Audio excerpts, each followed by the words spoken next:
Shalom, everyone, and welcome to Just a Word.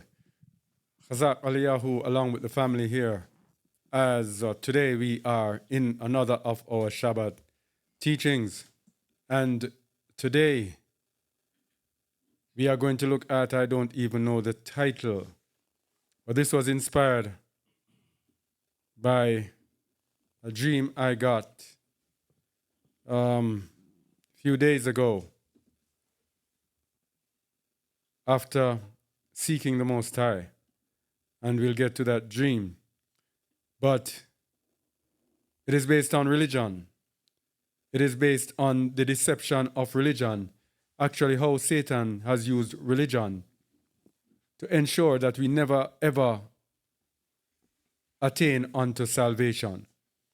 How he has used religion for those who don't believe, and how he has used religion for those who believe.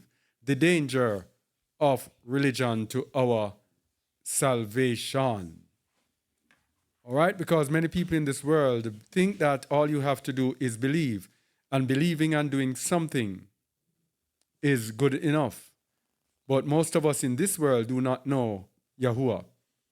Yahuwah is not G-O-D, because what we're actually going to look at is how G-O-D, how God is used to keep us away from Yahuwah. So many different titles I could use, but we'll see as it progresses what it actually is, how God is used. And this teaching is for the people in the world.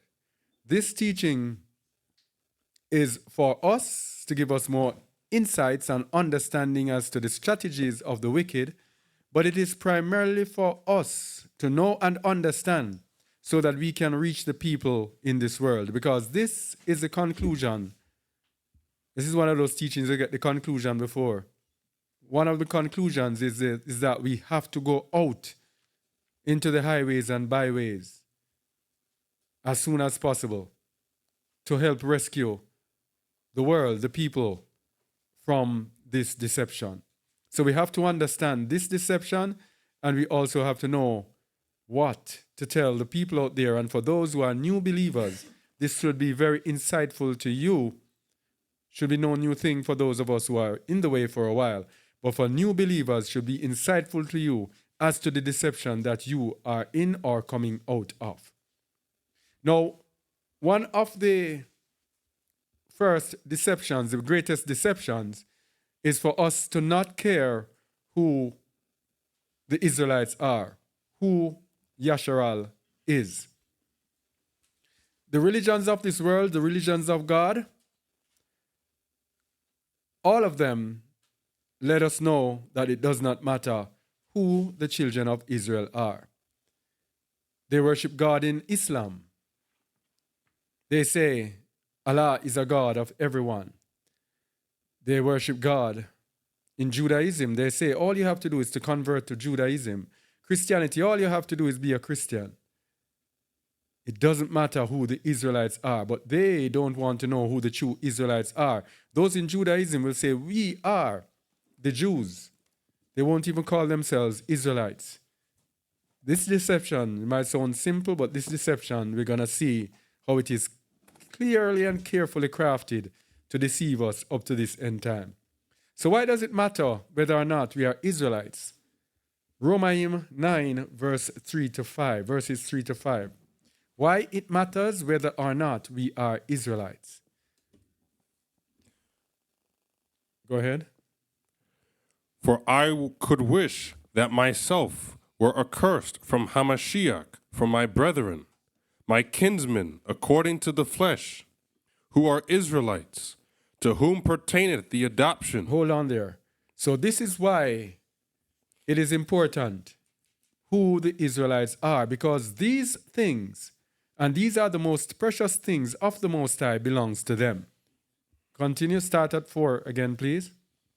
Who are Israelites, to whom pertaineth the adoption, and the splendor, and the covenants, and the giving of the law, and the service of Aluah, and the promises.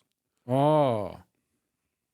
So the adoption, as being the sons of the Most High, the splendor, the covenants that the Most High makes are for his people, and the giving of the law was given to his people.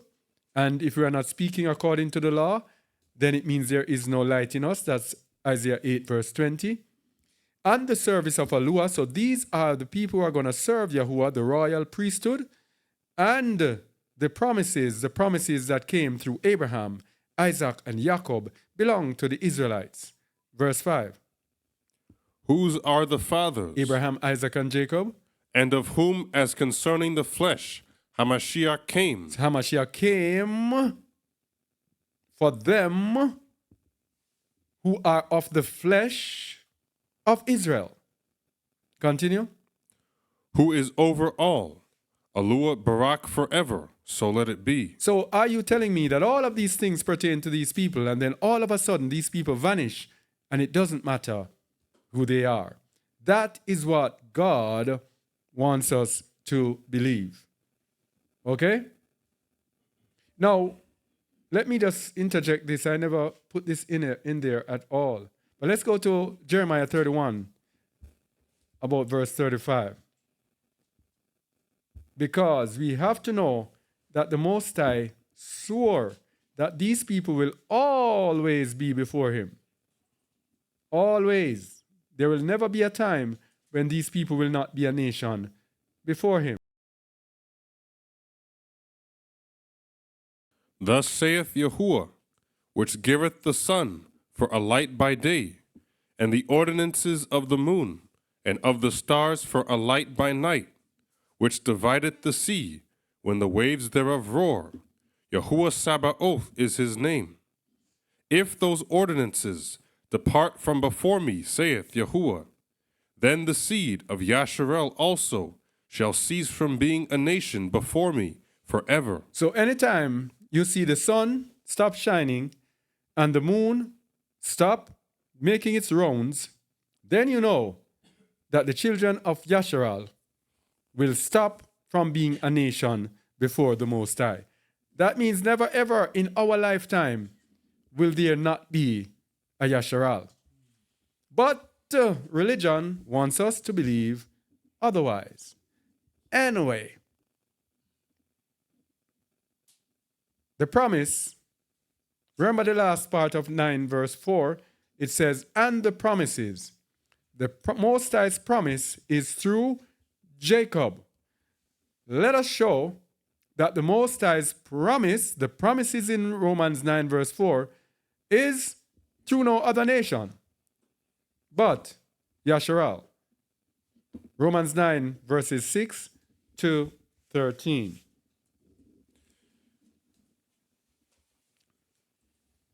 What Shaul is examining there is going to show that not because you're Abraham's seed, that's why we tell people, most people in this world have this wrong, thinking that Esau are Hebrews, Ishmael are Hebrews. They are not.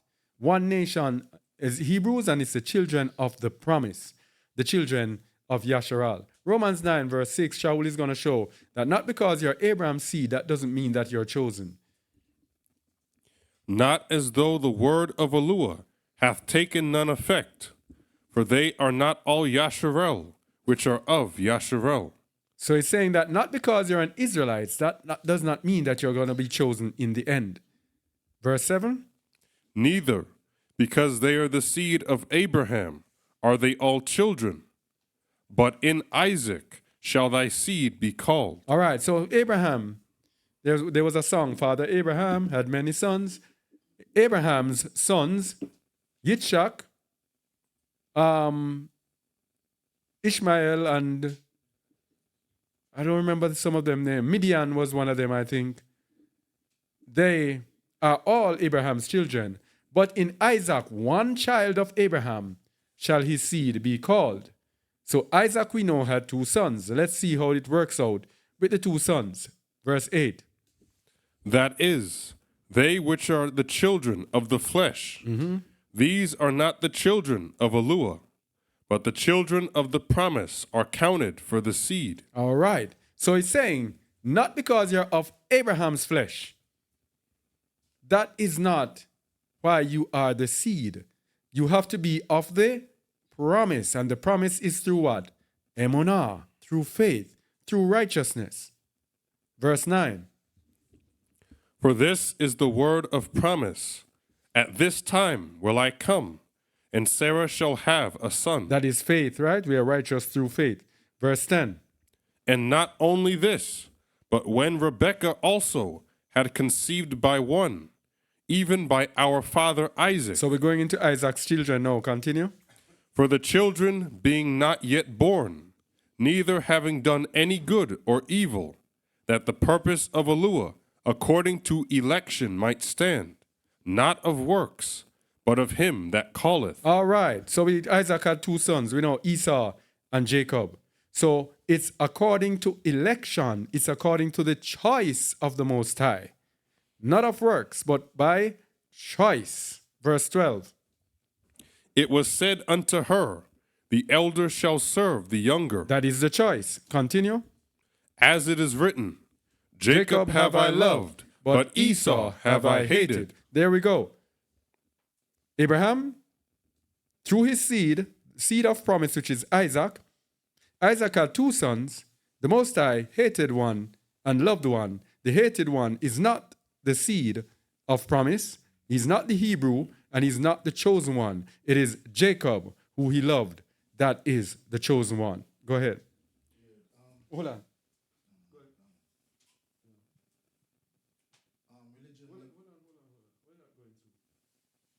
Mic check 1 2. Oh, my fault. Go. Mic check 1 2. It's not coming. Go again. Mic check 1 2. Go again. Mic check 1 2. Oh, the wrong one. Mic check. Okay. Ah. Yeah. Religion likes to use that verse 11, especially the part when it says not of works, because when we tell them that Emunah is of works, they pull the scripture up and they say it's not of works. Mm-hmm. Yeah, but you must clear up that this is not speaking about works of Emunah, but this is works to think that you would get into the kingdom. Mm-hmm. Yeah. Which verse is that? 9:11. Okay. For the children not being yet born, being neither having done any good or evil, that the purpose of Aluah according to election might stand, not of works, but of him that calleth. So it's saying that it's nothing that you can do that can make him, you be the elect. It is according to election. That is why it says, Jacob have I loved, Esau have I hated. He has elected to love Jacob. So that is where it comes from, work. So no matter what Esau has done, no matter what Esau did, he could never be the elect. It's simply so. And that is why the children of Israel, being a stiff-necked people, sometimes we look and we say, why did the Most High choose us? Because it's not of works. It's not anything that we can do. It's just because he loved us. As he said in Deuteronomy 7, verse 7. Start from 6 into 7. For thou art an set apart people unto Yahuwah thy Aluah. Yahuwah thy Aluah hath chosen thee to be a special people unto himself above all people that are upon the face of the earth. That's election, right? Continue.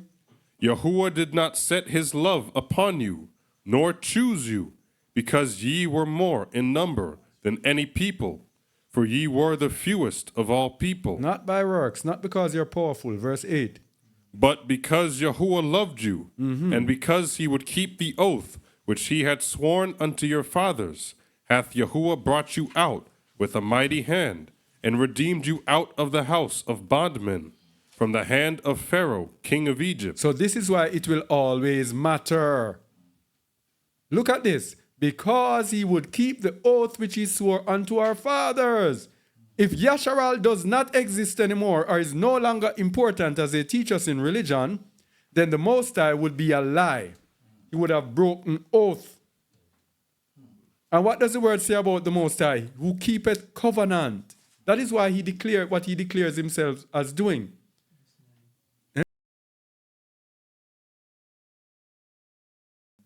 Oh, okay. Verse 9. Oh, yes, that's the verse. I was going to look for it. Know therefore that Yahuwah thy Aluah, he is Aluah, the faithful Aluah, which keepeth covenant and mercy with them that loveth him, and keep his commandments to 1,000 generations, and repayeth them that hate him to their face, to destroy them. He will not be slack to him that hateth him. He will repay him to his face. So that is our faithful Aluah. Now, where was I? 9 to 13. Okay, we did that. So another thing here to understand is that Esau will be ruling the world in the end, the children of Edom. Then Jacob will take over upon the return of our king, Yahusha HaMashiach. 2 Ezra 6, verses 7 to 9. Let's go to 9. Because 10 takes a bit of explaining. Then answered I and said, Oh, hold on. Ezra's here. Ezra was speaking to the Most High through an angel, of course, an angel he was speaking with, asking him certain questions as to what will be happening in the end times. Go verse 7, please. Then answered I and said, What shall be the parting asunder of the times? Or when shall be the end of the first, and the beginning of it that followeth? And he said unto me, From Abraham unto Isaac, when Jacob and Esau were born of him, Jacob's hand held first the heel of Esau. For Esau is the end of the world, and Jacob is the beginning of it that followeth. So this age, if you want to find Esau, a lot of people, who are the Edomites? No, these people are not the Edomites. No. All you have to do is look at who is ruling the world in the end. You will find Esau being king of the world. For Esau is the end of the world, and Jacob is the beginning of it that follow it, because what is coming up next is we got next, as they say. We got next. All right. So, what we are looking at is what the Bible is saying. We're trying to explain to you what the Bible actually says, not what religion tells us. Yasharal will possess all other nations going into the millennial reign. Yasharal will possess all other nations going into the millennial reign. Isaiah 14, verses 1 to 2. And if you have been watching us, you'll see us use some of these verses so often because they are so profound and they are ignored by the people, religious people of today. So we have to, as we say in Jamaica, bore up hole in it. Meaning we have to keep repeating it until it gets tired. Isaiah 14, verses 1 to 2. For Yahuwah will have mercy on Jacob, and will yet choose Yasharel, and set them in their own land, and the strangers shall be joined with them, and they shall cleave to the house of Jacob. This is what is going to happen in the end. The Israelites are going to take them. Verse 2. And the people shall take them, and bring them to their place, and the house of Yasharel shall possess them in the land of Yahuwah for servants and handmaids, and they shall take them captives, whose captives they were, and they shall rule over their oppressors. This is the great big secret. This is the great big secret they don't want us to know. The people who gave us religion, these are the same people who took us captives. What does the word say? We shall take them captives, whose captives we were, and we shall rule over them. This is what they don't want us to know. That is why a book like 2 Ezra could not be in the Bible. They took it away. They vilified it, took it away, because it tells us that their time is going to come to an end. Even at this time, we see Amos 9:11 to 12. At this time, we see them setting up their new world order, everything. Man, it's a joke to the Most High. Because he's going to tear it down. Because we got next. Amos 9:11 to 12. In that day will I raise up the tabernacle of David that is fallen. That is when Messiah returns and close up the breaches thereof, and I will raise up his ruins, and I will build it as in the days of old, And what will happen? What don't they want us to know? that they may possess the remnant of Edom Okay. and of all the heathen, which are called by my name, saith Yahuwah, that doeth this. All right. Go to verse 14. And I will bring again the captivity of my people of Yasharel, and they shall build the waste cities and inhabit them, and they shall plant vineyards and drink the wine thereof. They shall also make gardens and eat the fruit of them. With the heathen and the children of Edom as our servants. Verse 15 to complete it. And I will plant them upon their land. And so they don't want us to know that we are going to be returning to our land. So they gave us a fictitious thing that we will be raptured away to heaven. All the lies. Let's show up all the lies. Verse 15. And I will plant them upon their land, and they shall no more be pulled up out of their land which I have given them, saith Yahuwah thy Aluah. All right. So where are we now? All right, we did that. So Yasharal will rule the world with a rod of iron. This is another thing they don't want us to know. It's in the Bible. They are plain and simple and straight, but they don't want us to know.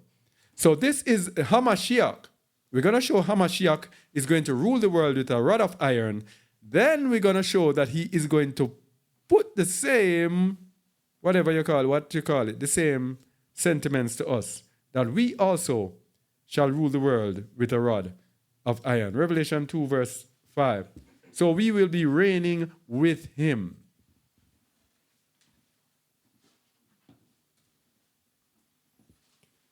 Remember therefore. No, this is wrong.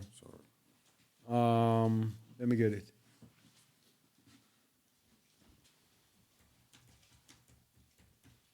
Revelation 12 verse 5. Sorry, my bad. Revelation 12 verse 5. Let me change it. Yeah, go ahead. And she brought forth a man-child, who was to rule all nations with a rod of iron, and her child was caught up unto Aluah, and to his throne. So HaMashiach is going to rule the world with a rod of iron. Psalms 2, 7 to 12.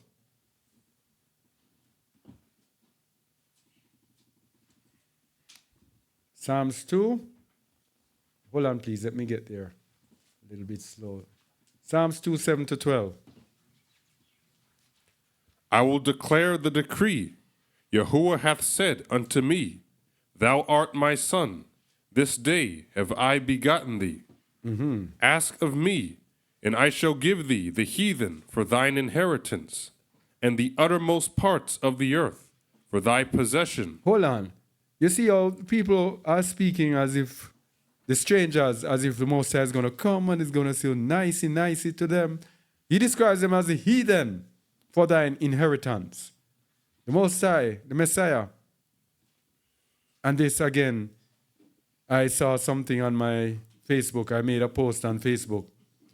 And a Gentile woman came up.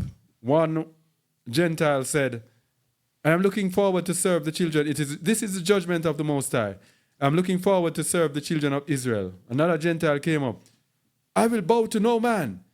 I am grafted in. I am this. A typical misunderstanding of grafted in. Look at verse 8. He says, I shall give thee the heathen for thine inheritance. And what shall happen? Verse 9. Thou shalt break them with a rod of iron. Thou shalt dash them in pieces like a potter's vessel. Be wise now, therefore, O ye kings. Be instructed, ye judges of the earth. Serve Yahuwah with fear, and rejoice with trembling. Kiss the Son. Kiss the Son, lest he be angry, and ye perish from the way, when his wrath is kindled but a little. But a little. Barak are all they that put their trust in him. All right. And we're speaking about the Gentiles there. Verse 17, Romans 11, 17. Let's go there. This is the thing. the Most High wants the Gentiles to be humble. Romans 11:17-18. And if some of the branches be broken off, and thou, being a wild olive tree, were grafted in among them, and with them partakest of the root and fatness of the olive tree, boast not against the branches. But if thou boast, thou bearest not the root, but the root thee. So that's what the person was doing, boasting against the branches. Yes? It's humility. Last week we looked at pride. It's humility that's going to get us. We have to be the least at all times. We ourselves have to be the least before Yahuwah, or else we cannot enter the kingdom, much less the Gentiles. Have to be humble also before us. So HaMashiach is going to pass on this sentiment to us, this ability, this power to us to rule the world with a rod of iron. The saints shall rule the world with a rod of iron. Revelation 2:26-27. You're telling me it doesn't matter who you are? Eh? Who's going to rule the world with a rod of iron? The children of Israel. And you're saying, oh, Israel doesn't matter anymore. We are all Israelites. Yeah, right. 26-27. And he that overcometh and keepeth my works unto the end, to him will I give power over the nations. And what shall happen? And he shall rule them with a rod of iron. Just like HaMashiach. As the vessels of a potter shall they be broken to shivers, even as I received of my Father. So just as he has received from his Father, remember it says, all power has been given me. He's going to pass on this power to us to rule the world with a rod of iron. And yet still, the Gentiles say, it doesn't matter. But here's the thing. Our punishment. That is where they get their power. We are in our punishment. They get their power because we are nothing in this world. We are the least, we are the most hated, the most despised. We walk around with our pants dropping on the ground, looking like idiots in our underpants. The girls walk around with umbrellas on their, on their eyelashes, and half naked and all of that. And they look at us and say, what are despicable people? What are disgusting people? But they don't know that we are the chosen, and we are doing all of that because we are under punishment. That's it. We are in captivity under the curses. So Yasharal will rule the world with a rod of iron, but before this happens, we will be given over to the heathen. Let's go to the book of Baruch, chapter 4, verse 1-37. We have misbehaved ourselves. The Most High has an order, a set order, an order of righteousness. And when Jeshurun waxed fat, let's go to Jeshurun waxing fat first. When the Most High gave us everything, Deuteronomy 32, verse 8, we waxed fat and we kicked. And when we kicked, we went after other gods.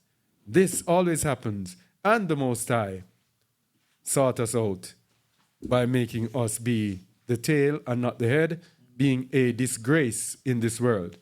Deuteronomy 32, verse 8. No. Going down further. Verse 13. No, verse 12. No, verse 11. 11 would be good. As an eagle stirreth up her nest, fluttereth over her young, spreadeth abroad her wings, taketh them, beareth them on her wings. So Yahuwah alone did lead them, and there was no strange Elohim with him. He made him ride on the high places of the earth, that he might eat the increase of the fields. And he made him to suck honey out of the rock, and oil out of the flinty rock, butter of kine, and milk of sheep, with fat of lambs, and rams of the breed of Bashan, and goats with the fat of kidneys of wheat. And thou didst drink the pure blood of the grape. But Jeshurun waxed fat, and kicked. Thou art waxen fat, thou art grown thick, thou art covered with fatness. Then he forsook Aluah, which made him, and lightly esteem the rock of his salvation. Why we can't take success at all? The Most High took us and had us all the way up. And what did we have to do? Verse 16. They provoked him to jealousy with strange Elohim. With abominations provoked they him to anger. They sacrificed unto devils, not to Aluah, to Elohim, whom they knew not, to new Elohim that came newly up, whom your fathers feared not. Of the rock that beget thee, thou art unmindful, and hast forgotten Aluah that formed thee. And when Yahuwah saw it, he abhorred them, because of the provoking of his sons and of his daughters. And he said, I will hide my face from them.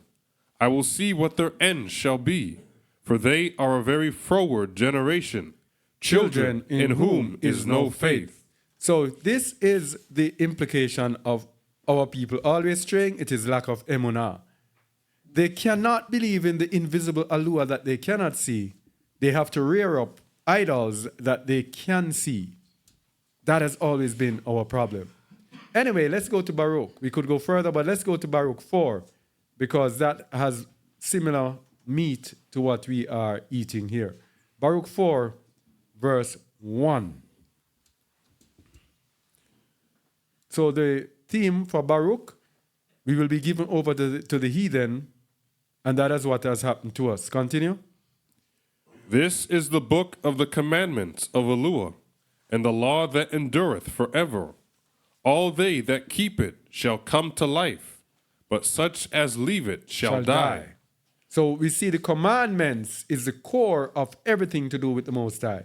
This is what gets us into trouble, into captivity. This is what has brought us to where we are, disobedience to the commandments. Verse 2. Turn thee, O Jacob, and take hold of it.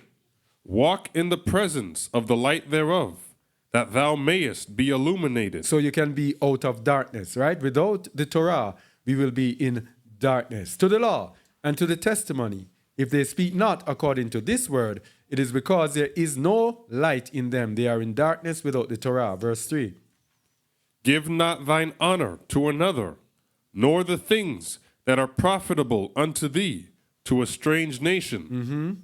O Yasharel, happy are we, for things that are pleasing to Aluah are made known unto us.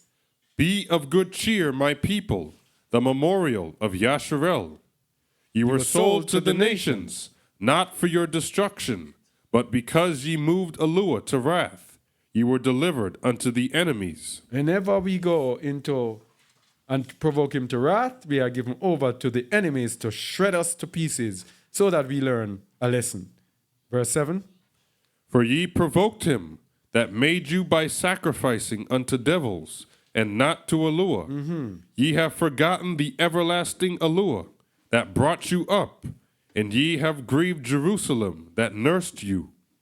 For when she saw the wrath of Aluah coming upon you, she said, Hearken, O ye that dwell about Zion, Aluah hath brought upon me great mourning. For I saw the captivity of my sons and daughters, which the everlasting brought upon them. With joy did I nourish them, but sent them away with weeping and mourning. Let no man rejoice over me, a widow, and forsaken of many, who for the sins of my children am left desolate, because they departed from the law of Aluah. Because they departed from the law of Aluah. And what does religion try to teach us today? The law is done away with. You see the scheming now. So we are in captivity because we departed from the law, and he promised us that if we return to his law, he will gather us. So what does Satan do? He says the law is done away, so we never return to the law, so we can never go back to our Father. Wicked people, right? Verse 13. They knew not his statutes, nor walked in the ways of his commandments, nor trod in the paths of discipline in his righteousness. Let them that dwell about Zion come, and remember ye the captivity of my sons and daughters, which the everlasting hath brought upon them. For he hath brought a nation upon them from far, a shameless nation, and of a strange language, who neither reverenced old man, nor pitied child. These have carried away the dear beloved children of the widow, and left her that was alone desolate, without daughters. And this is so true in the modern era when we were caught in captivity. Shameless nation, strange languages, all these Western European countries, who neither reverence old man nor pitied the child. And we know what they did with the children. Verse 17. But what can I help you? For he that brought these plagues upon you will deliver you from the hands of your enemies. So that is what we are in now. We are looking for this deliverance now. Because it's the same one who brought this to us, the same one will deliver us. Verse 19. Go your way, O my children, go your way, for I am left desolate. I have put off the clothing of peace, and put upon me the sackcloth of my prayer. I will cry unto the everlasting in my days. Be of good cheer, O my children. Cry unto Yahuwah, and he will deliver you from the power and hand of the enemies. For my hope is in the everlasting, that he will save you, and joy is come unto me from the set apart one, because of the mercy which shall soon come unto you from the everlasting, our Savior. So this is Jerusalem calling now, verse 23. For I sent you out with mourning and weeping, but Aluah will give you to me again with joy and gladness forever. Like as now the neighbors of Zion have seen your captivity, so shall they see shortly your salvation from our Aluah, which shall come upon you with great splendor and brightness of the everlasting.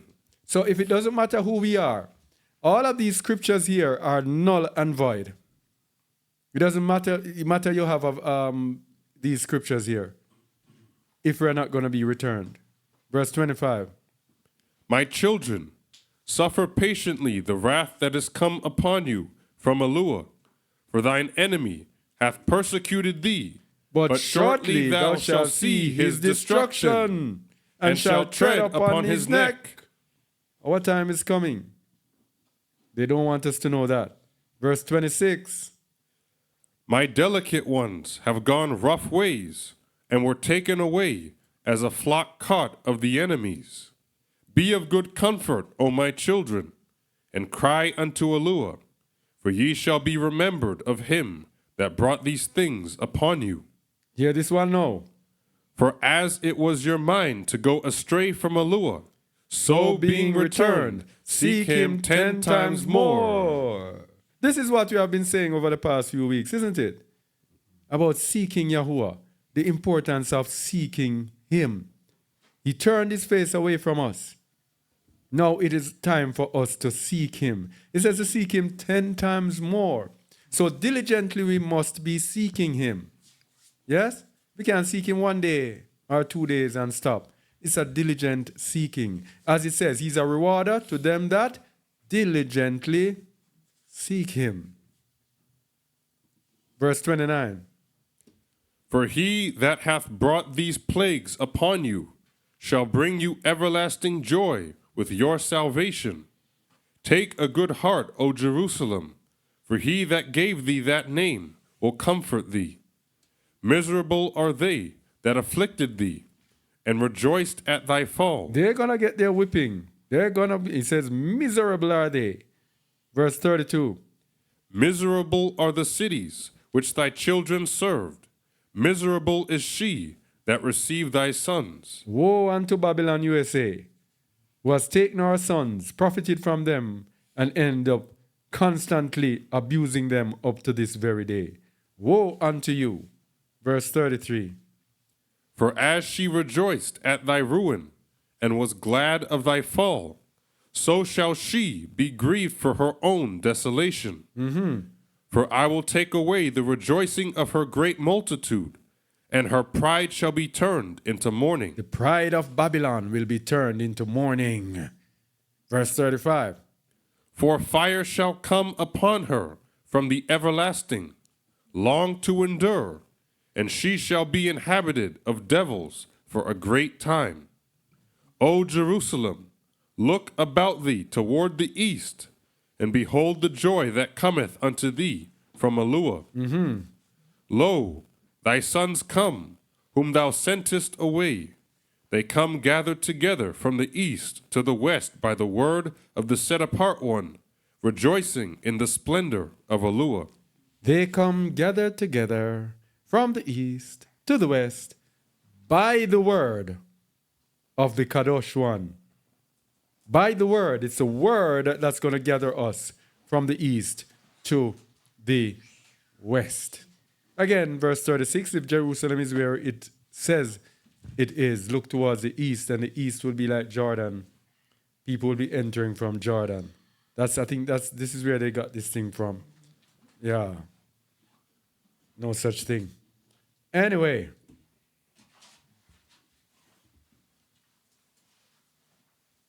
Yes. So the nations know, because these are our enemies. These are the people who gave us false religions. These are the people that gave us God. So the nations, they know this. They have the Bible. They gave us the Bible. They packaged it. They put it together. They read it. They know what is coming.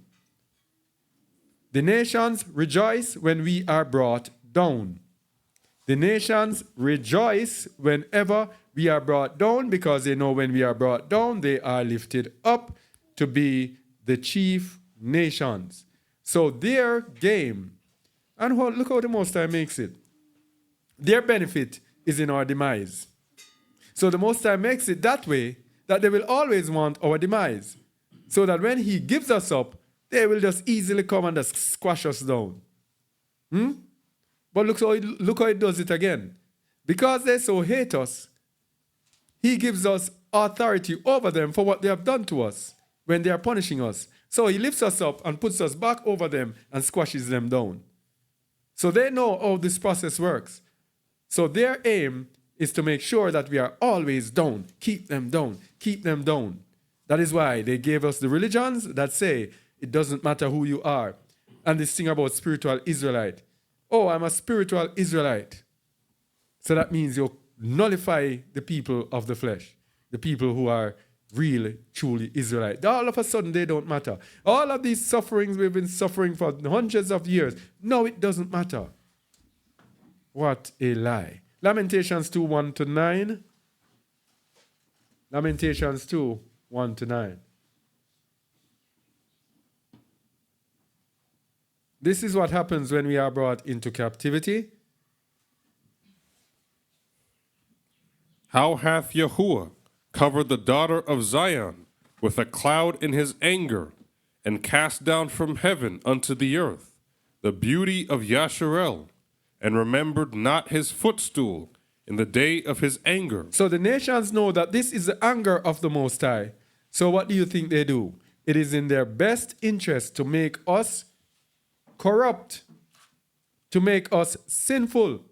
That is what happened with Midian. Remember Midian? With Balaam and Balak. When they couldn't get Yahuwah to curse Yasharal. What did they do? They made the women deck out themselves beautifully and lure the men into abominations. And so Yahuwah's anger came upon his people. That is how they work. They know how to get us. Lamentations 2 verse 2.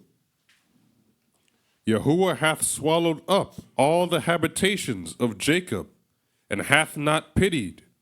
He hath thrown down in his wrath the strongholds of the daughter of Judah. He hath brought them down to the ground. He hath polluted the kingdom and the princes thereof. He hath cut off in his fierce anger all the horn of Yasharel. He hath drawn back his right hand from before the enemy, and he burned against Jacob like a flaming fire, which devoureth round about. This is the Aluah that I don't play with. I don't know about you. Look at all of this. When his fierce anger comes upon us, what an anger. I don't play with him.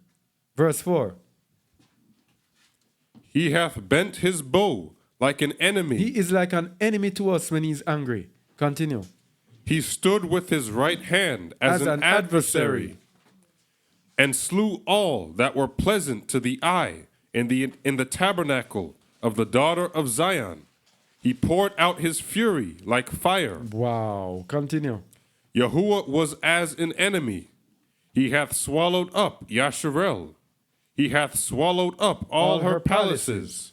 He hath destroyed his strongholds, and hath increased in the daughter of Judah mourning and lamentation. And he hath violently taken away his tabernacle, as if it were of a garden. Okay, so here is the thing now. Whenever Yahuwah is among Yasharal, his tabernacle will be there. Whenever we go too far into abominations and he leaves us, he takes away his tabernacle. And he allows the heathen, he allows the Gentiles to pollute it. He allows them to sack it. That is how they got hold of our scriptures, because our scriptures were not sanctified anymore before his sight. He just gave them up. All the pleasant things were given up to them. Read verse 6 again. And he hath violently taken away his tabernacle, as if it were of a garden. He hath destroyed his places of the assembly. Yahuwah hath caused the solemn feasts and Sabbaths to be forgotten in Zion, and hath despised in the indignation of his anger the king and the priest. So these are what are used to rule the nation, the king and the priest. That is why the two chief tribes, Judah, to Judah belongs the kingdom, and to the Levites belong the priesthood. So as long as Yahuwah is in Yasharal, those two, the kingdom and the priesthood, have to be there. Verse 7. Yahuwah hath cast off his altar. He hath abhorred his sanctuary. He hath given up into the hand of the enemy the walls of her palaces. They have made a noise in the house of Yahuwah, as in the day of a solemn feast. Yahuwah hath purposed to destroy the wall of the daughter of Zion. He hath stretched out a line. He hath not withdrawn his hand from destroying. Therefore he made the rampart and the wall to lament, lay languished together. Yes? Her gates are sunk into the ground. He hath destroyed and broken her bars. Her king and her princes are among the Gentiles. The law is no more. Her prophets also find no vision from Yahuwah. All right, so this is when we are in captivity. Notice something. Apart from the destruction, our kings and princes will be sent among the Gentiles. That means in our captivity, we have some royalty in our captivity today. The law is no more. That is why the law has been pushed aside until the Most High gathers us back. So the nations rejoice when we are brought down. And in the opposite side of it, Yahuwah is with us as long as the people are righteous and obedient. And the tabernacle, the temple, will still be standing as long as we are in righteousness. Leviticus 26 verse 3, we'll see how far we can go with that. Very long. You might have to read the rest of it. Leviticus 26. Let's go to verse 3. 26. Go ahead. He's with us as long as we obey him. Go ahead. If you walk in my statutes and keep my commandments and do them, then I will give you rain in due season. Yes. And the land shall yield her increase, and the trees of the field shall yield their fruit. And your threshing shall reach unto the vintage, and the vintage shall reach unto the sowing time. And ye shall eat your bread to the full, and dwell in your land safely. All right, remember we're talking about this, Al. Yeah. Continue.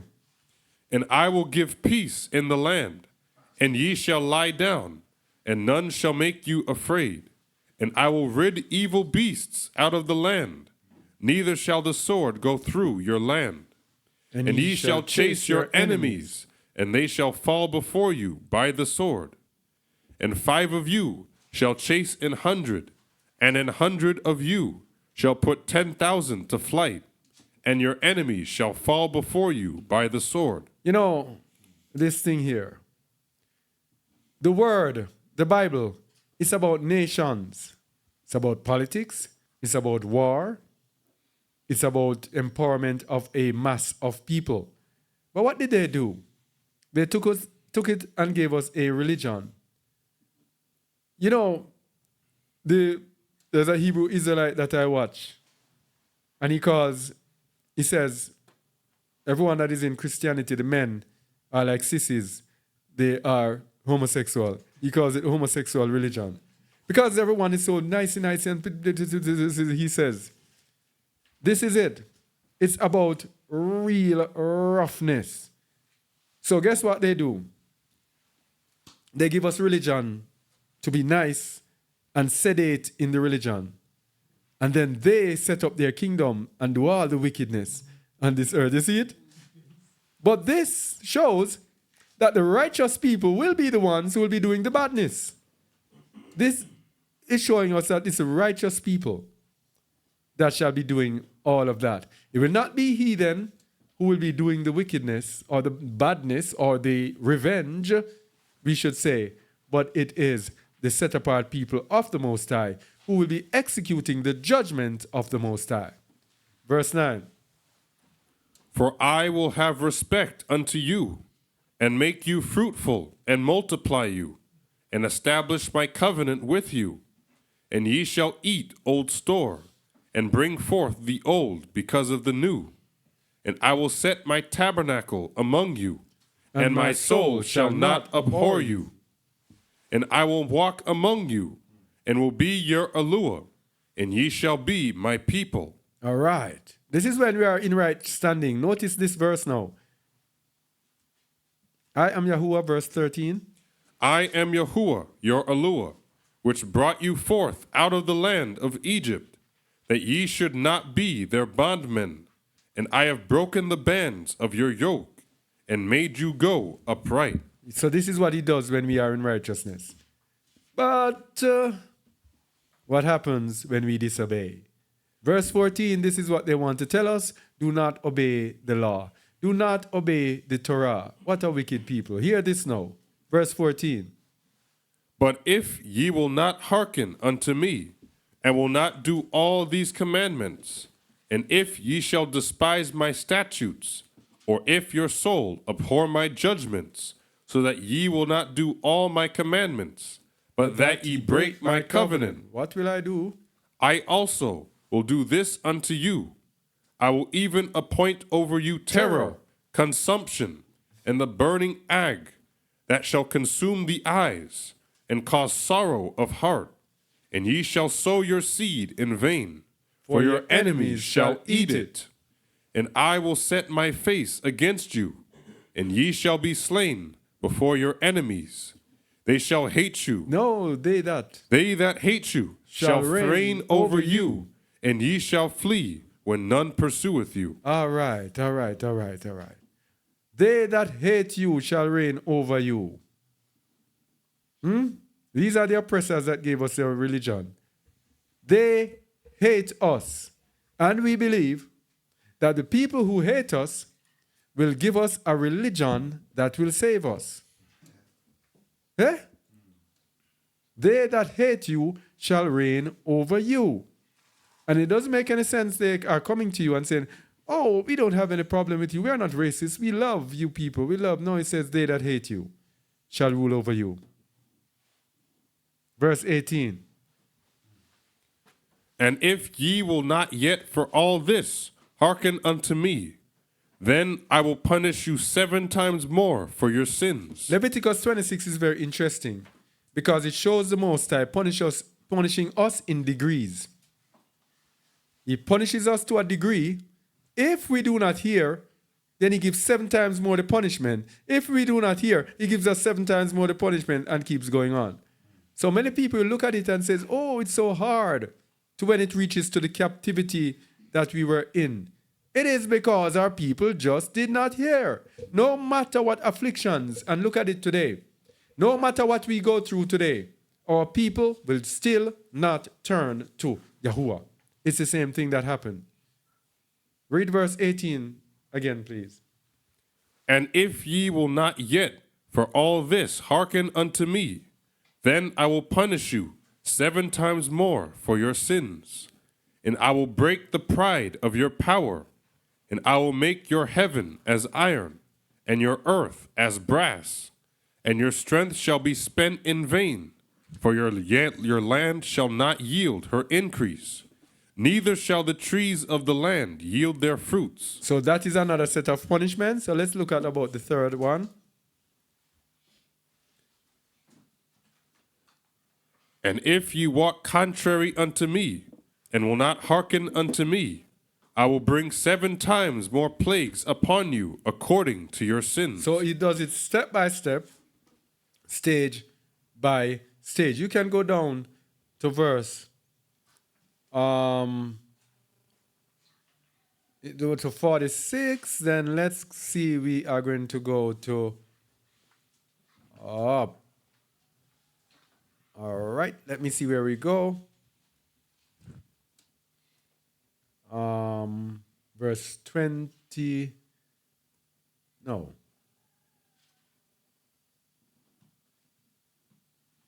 Verse 30.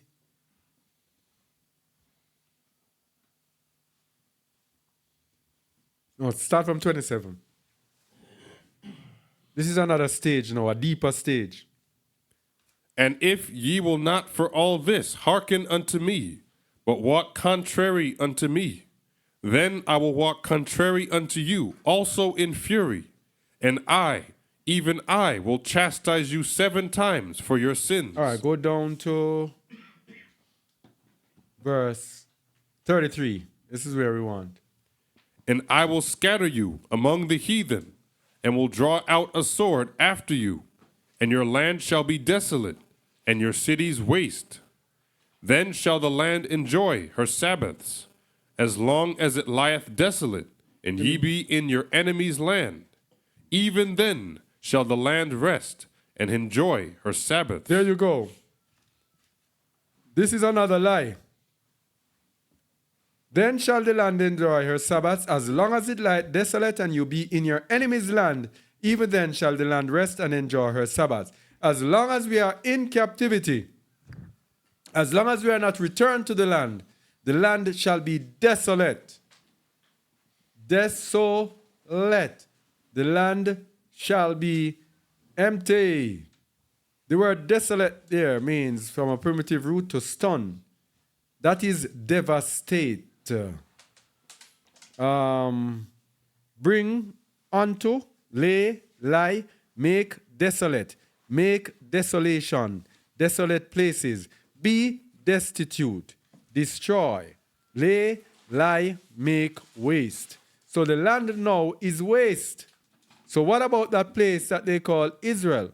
That goes against the word. If I am to believe that that place is Jerusalem and that place is Israel, then I'm very sorry, but it means I do not believe the Bible, the Torah. And Psalm 119, 142 says, thy righteousness is an everlasting righteousness, and thy Torah, or thy law, is the truth. So I am to believe that this is the truth. Verse 36. And upon them that are left alive of you, I will send a faintness into their hearts in the lands of their enemies, and the sound of a shaken leaf shall chase them, and they shall flee, as fleeing from a sword, and they shall fall when none pursueth. And they shall fall one upon another, as it were before a sword, when none pursueth, and ye shall have no power to stand before your enemies. Ever notice our people? We only have strength for one another. We just kill one another. We hardly ever kill or have anything against the oppressors, those who are leading. Yes? This is it right here. We shall have no power to stand before our enemies. We kill our people just more than any other person in the world to fulfill the curses, of course, which says that a man's eye shall be evil towards his brother. But we have no power against the enemy. Continue. As a matter of fact, we can't even speak against the Jews, the so-called Jews. They are in that place called Israel, and if you speak against them and they call you anti-Semitic, they destroy your life. We have no power to stand before our enemies. Verse 38. And ye shall perish among the heathen, and the land of your enemies shall eat you up. And they that are left of you shall pine away in their iniquity in your enemies' lands, and also in the iniquities of their fathers shall they pine away with them. We are pining away in our iniquity in the enemy's lands. We, our people, all sorts of sin and drugs and all sorts of prostitution, all sorts of things. We are pining away in those sins. But, verse 40. If they shall confess their iniquity and the iniquity of their fathers, don't leave that out. Continue. with their trespass which they trespassed against me, and that also they have walked contrary unto me, and that I also have walked contrary unto them, and have brought them into the land of their enemies. If then their uncircumcised hearts be humbled, and they then accept of the punishment of their iniquity, then will I remember my covenant with Jacob, and also my covenant with Isaac, and also my covenant with Abraham will I remember, and I will remember the land. You see the falseness of this religion that they gave us.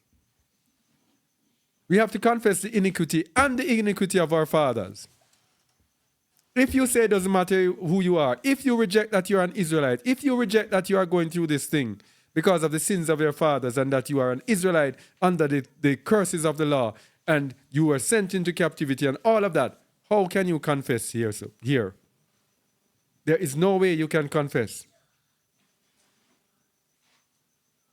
And that we walk contrary unto him. Yes? And I also have walked contrary unto them. Christianity does not confess that the Most High walked contrary to us. Because God is a loving God. He would never do this to us. We were in sin, and he's just there waiting to just take us out of sin. When we confess our sins and say we have Jesus, we are going to be raptured away. That's how they simplify it. They cannot conform to this. These are people who accept that they are Israelites who can now come into the covenant. And it says, and that I also have walked contrary unto them and have brought them into the land of their enemies. If you do not confess that you're an Israelite, how are you going to confess that the Most High brought you into the land of your enemies? If you do not confess that those who brought you into captivity, if you do not confess that the children of Edom are your enemies, how can you be brought back into iniquity, out of iniquity and into the covenant of the Most High? Impossible. And they then accept of the punishment of their iniquity. So we also have to accept the punishment of what we have done. If we don't do that, then we are in trouble. Verse 43. The land also shall be left of them, and shall enjoy her Sabbaths, while she lieth desolate without them. And they shall accept the punishment of their iniquity, even because they despise my judgments, and because their soul abhorred my statutes. No, the Most High is telling us again here that he has not forgotten his people. Israelites will always be Israelites. Verse 44. And yet, for all that, when they be in the land of their enemies, I will not cast them away. I will not do what? Cast them away. Okay. Continue. Neither will I abhor them, to destroy them utterly, and to break my covenant with them. For I am Yahuwah, their Aluah. But I will, for their sakes, remember the covenant of their ancestors, whom I brought forth out of the land of Egypt, in the sight of the heathen, that I might be their Aluah. I am Yahuwah. So do not let us feel exalted as if we are this great people at the Most High. We are doing things of our own merit. It says, but I will for their sakes remember the covenant of their ancestors. It's our ancestors that are saving us, our righteous ancestors. It's not us. So stop thinking that we are righteous. Abraham, Isaac, and Jacob are saving us. That's why whenever I pray to him, I say the Aluah of Abraham, Isaac, and Jacob, to make him remember those three. Because who am I? Yeah. Verse 46. These are the statutes and judgments and laws which Yahuwah made between him and the children of Yasharel in Mount Sinai by the hand of Moses. All right. Very interesting, isn't it? So, the Most High has his judgment on the other side. We saw now what he has for us. Look what he has for the nations. Look what he has for Babylon. Jeremiah 50, verse 7.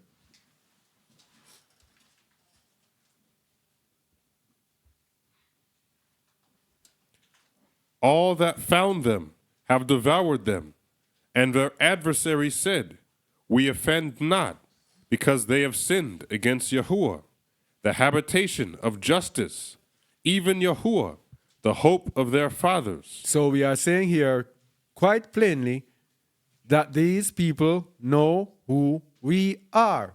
But they are justifying themselves that they have a right to do what they do because we have sinned against Yahuwah. Very important. All right, so we looked at the nations rejoicing when we are brought down. All right? And so, as we said before, they try to keep us sinning against the Most High. And please don't stone me for using this verse again. Every single teaching we use it. Please don't throw any stones. Psalms 83, verse 1 to 8.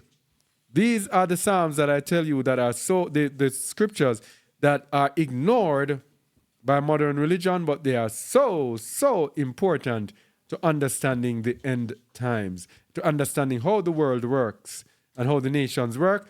So the nations always are trying to get us to keep sinning to ensure that our names are blotted out.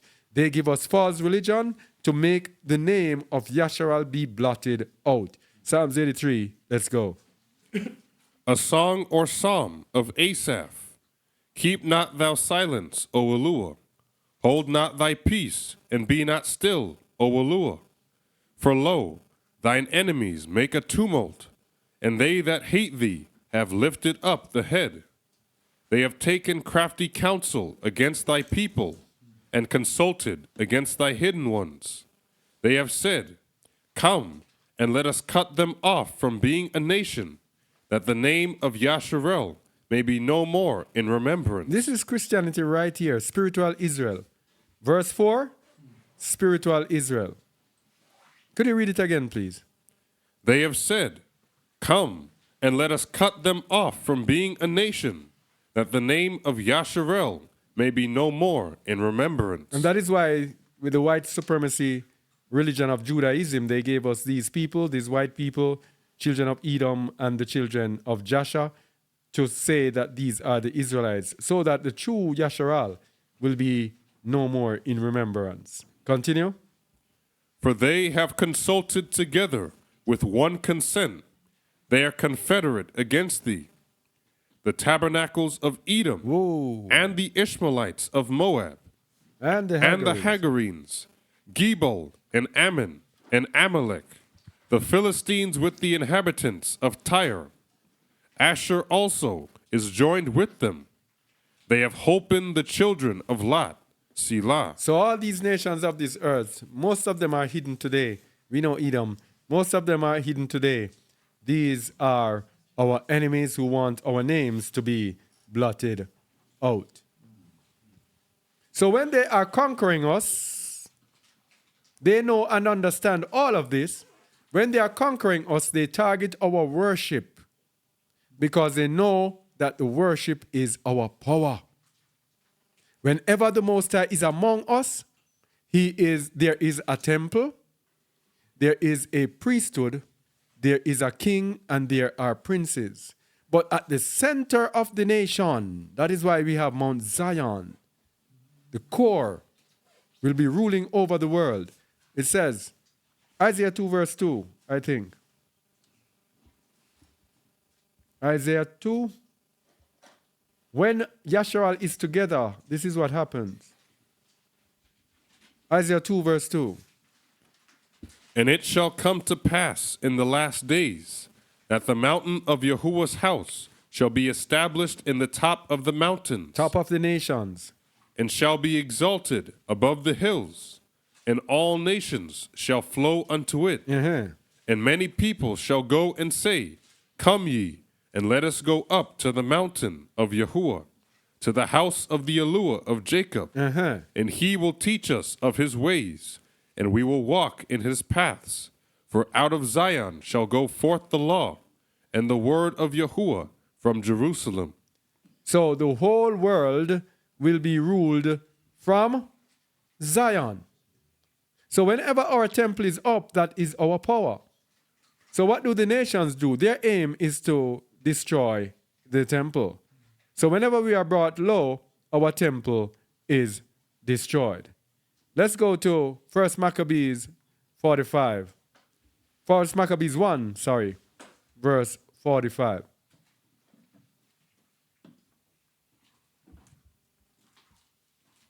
First Maccabees 1, verse 45. Start at 45. This is what the nations do when they come into our temple. Verse 44. For the king had sent letters by messengers unto Jerusalem and the cities of Judah, that they should follow the strange laws of the land, and forbid burnt offerings and sacrifice and drink offerings in the temple, and that they should profane the Sabbaths and festival days, and pollute the sanctuary, and set apart people, set up altars and groves, and chapels of idols, and sacrifice swine's flesh and unclean beasts, that they should also leave their children uncircumcised, and make their souls abominable with all manner of uncleanness and profanation, to the end they might forget the law and change all the ordinances. This is their aim, their plan, to destroy the worship of the people of the Most High, and also to pollute them, make their souls abominable with all manner of uncleanness and profanation. This is why in this world today, there is so much uncleanness in terms of so many things. In terms of behavior, so much pornography, so much profanity, so much sin, stealing, drugs, all the things that they put before our people. Rap music, all the things they put before our people to pollute them. The food, totally unclean, trying to make everyone eat swine's flesh. These are the nations. They know what makes the Most High angry, and that is what they do. We ourselves now have to consciously know that these people are trying to get us, so we do not want to fall into their trap. Okay? Verse 50. And whosoever would not do according to the commandment of the king, he said he should die. In the selfsame manner wrote he to his whole kingdom, and appointed overseers over all the people, commanding the cities of Judah to sacrifice city by city. So if our people sacrifice unto idols, is the Most High going to be pleased? He's going to be grossly angry against them. So the Edomite, Antiochus Epiphanes, that is what he undertook to do, because he knows that when we do that, then we will be separated from the Most High. Verse 52. Then many of the people were gathered unto them, to wit, every one that forsook the law, and so they committed evils in the land. And and drove the Israelites into secret places, even wheresoever they could flee for succor. Now the 15th day in the month Caslu, in the 145th year, they set up the abomination of desolation upon the altar, and builded idol altars throughout the cities of Judah on every side. So if you pollute the place with idol altars, the Most High would not be there. But they don't know that the Most High is doing this because the children of Israel were in transgression. He allowed it. Continue. And burn incense at the doors of their houses and in the streets. And when they had rent in pieces the books of the law which they found, they burnt them with fire. All right. They burnt them with fire. They tore them up. That is why they tell you that the law is done away with. They tore them in pieces. They don't want us to have anything to do with the law. They don't want us to go back to our Father. 57. And whosoever was found with any book of the testament, or if any committed to the law, the king's commandment was that they should put him to death. Thus did they by their authority unto the Israelites every month, to as many as were found in the cities. All right. So we can stop there. So, because they want to get rid of the law, they don't want you to have anything to do with the testaments, they don't want you to have anything to do with the truth. This is why we live in a John 3:16 deception, religious deception. The religion of Christianity, all they want to know is John 3:16. Every time you talk to them, John 3:16. Read John 3:16, please. For Aluah so loved the world that he gave his only begotten Son, that whosoever believeth in him should not perish, but have everlasting life. So they are saying, this is all you need to know. The Messiah know salvation is for everyone. It doesn't matter if you are an Israelite. As long as you believe in his Son, you have life.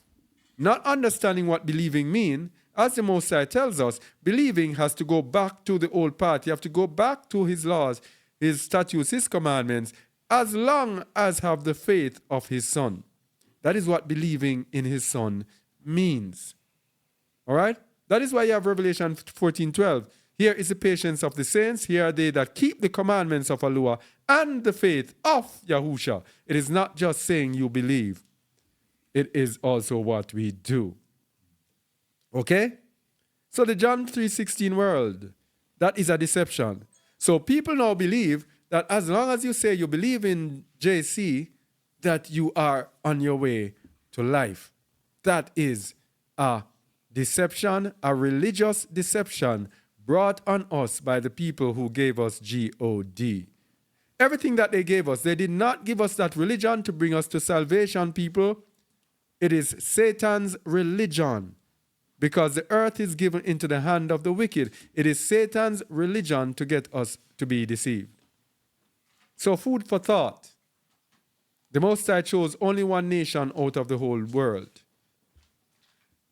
Yes? No.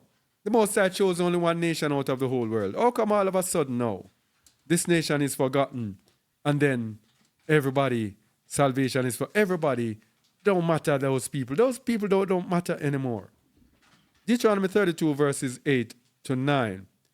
And then Deuteronomy 7:6. When the Most High divided to the nations their inheritance, when he separated the sons of Adam, he set the bounds of the people according to the number of the children of Yasharel. For Yahuwah's portion is his people. Jacob is the lot of his inheritance. We're going to look a little bit more into what this means. For Yahuwah's portion is his people. Jacob is the lot of his inheritance. In verse 8, it is telling us when he set the people of different nations of the earth and he gave them their inheritance. Moabites go there, Agarenes go there, you go there, Edomites go there. All of this was based on the number of the children of Israel that would be born. Now, verse 9, for Yahuwah's portion is his people. Jacob is the lot of his inheritance, tells you that his portion out of the whole world is Yasharal. This is his lot, his people only. Deuteronomy 7, verse 6. For thou art an set apart people unto Yahuwah thy Aluah. Yahuwah thy Aluah hath chosen thee to be a special people unto himself, above all people that are upon the face of the earth. Okay. A special people above all people that are upon the face of the earth. That means it is not what they told us, that it's everybody loves everybody the same. It's a special people. Now let's go into the book of Jubilees to get a little more understanding of what that means in verse 9. For Yahuwah's portion is his people. Jacob is the lot of his inheritance. So we're going to go to the book of Jubilees, and we will go to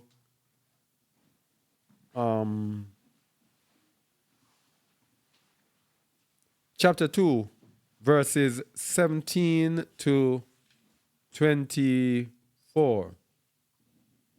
Chapter 2, 17 to 24. Read, please. And he gave us a great sign, the Sabbath day, that we should work 6 days, but keep Sabbath on the seventh day from all work. And all the angels of the presence, and all the angels of sanctification, these two great classes, he hath bidden us to keep the Sabbath with him in heaven and on earth. And he said unto us, Behold, I will separate unto myself a people from among all the people. This is it. And these shall keep the Sabbath day, and I will sanctify them unto myself as my people, and I will barak them, as I have sanctified the Sabbath day, and do sanctify it unto myself. Even so will I barak them, and they shall be my people, and I will be their Aluah. So this is what he means in Deuteronomy 32, verse 9.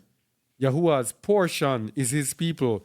Jacob is the lot of his inheritance. So who are these people? Verse 20.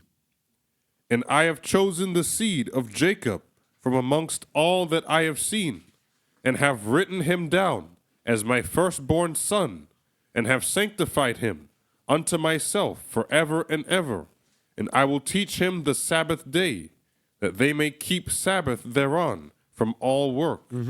And thus he created therein a sign in accordance with which they should keep Sabbath with us on the seventh day, to eat and to drink, and to barak him who has created all things, as he has baraked and sanctified unto himself a peculiar people above all peoples, and that they should keep Sabbath together with us. And So one people that were called to keep his Shabbat. That's the Sabbath covenant that he has with Yasharal. Continue. And he caused his commands to ascend as a sweet savor, acceptable before him all the days. And there were 22 heads of mankind, from Adam to Jacob, and 22 kinds of work were made until the seventh day. This is baraked and set apart, and the former also is baraked and set apart. And this one serves with that one for sanctification and barakah. And to this, Jacob and his seed, it was granted that they should always be the barak and set apart ones of the first testimony and law, even as he had sanctified and baraked the Sabbath day on the seventh day. So the Sabbath day has continued. And the people, the Seventh-day Adventists, continue to keep the Sabbath day. And they will tell you that the Sabbath day is forever. But you notice what this is saying? It was granted that they should always be the Barak and Kodesh ones of the first testimony of Torah, even as he had sanctified and barak the Shabbat day on the seventh day. So it's saying as long as there's a Shabbat day, there will always be Israelites barak before the Most High.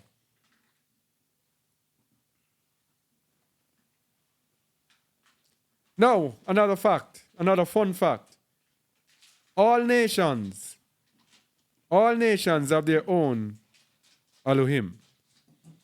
All nations have their own gods, as they call it. 2 Chronicles 25:20. So he chose one nation, and all nations have their gods. 2 Chronicles 25:20. Let me get there.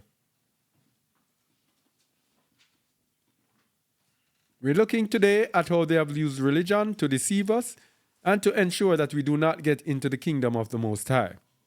They deceive us, telling us that this religion will get you salvation. The Islam says, oh, you will go to heaven and you will get 7 virgins. Yeah, every one of them. The Christians say, oh, you're going to be raptured away. All of these religions are to get us into deception, people. The Judaism tells us that their Messiah is coming, and their Messiah is not Yahushua HaMashiach, totally different. Every one of them sells a different thing. Continue. But Amaziah would not hear, for it came of Aluah, that he might deliver them into the hand of their enemies, because they sought after the Elohim of Edom. So the children of Edom had their own gods, Elohim. All right? So when we have a religion that was given to us by Edom, we have to question it. Who are these gods? Because the Most High had prophesied through the curses of the law in Deuteronomy that we shall serve. When our enemy has us, then we shall serve other gods, wood and stone. 1 Kings 11 verse 7. Other nations have their gods. Just giving us a little skit, a little sample of the nations and their gods.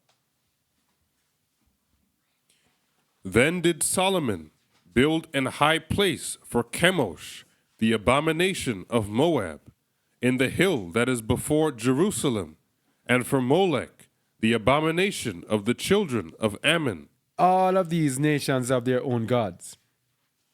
Psalms 96 verse 5 tells us and sums it up in a package so that we won't have to be going from place to place looking at the other gods. Psalm 96 verse 5 tells us explicitly that For all the Elohim of the nations are idols, but Yahuwah made the heavens. all the nations have their gods, but all of them are idols. 1 Corinthians 10 verse 20.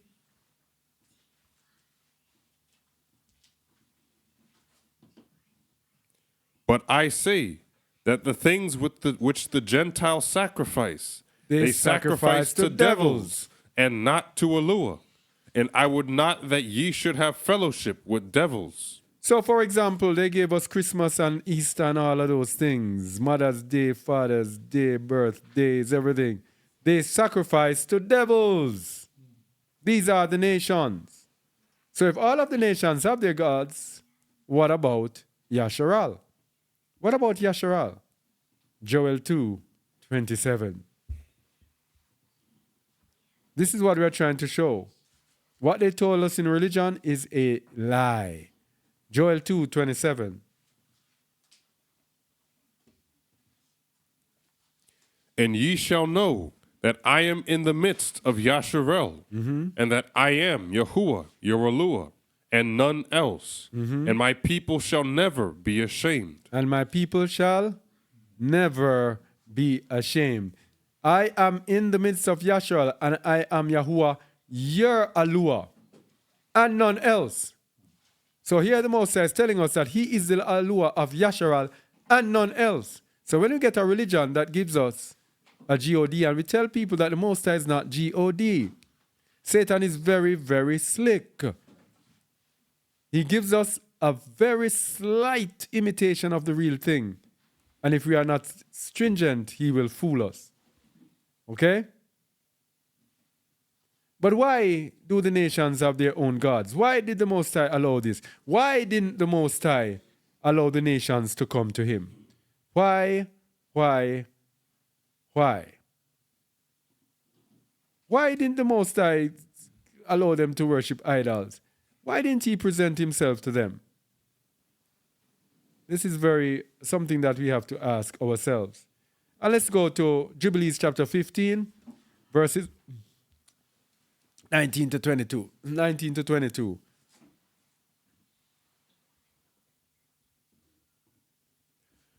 And Yahuwah said, Yea, and Sarah also shall bear thee a son, and thou shalt call his name Isaac, and I will establish my covenant with him, an everlasting covenant, and for his seed after him. Yes.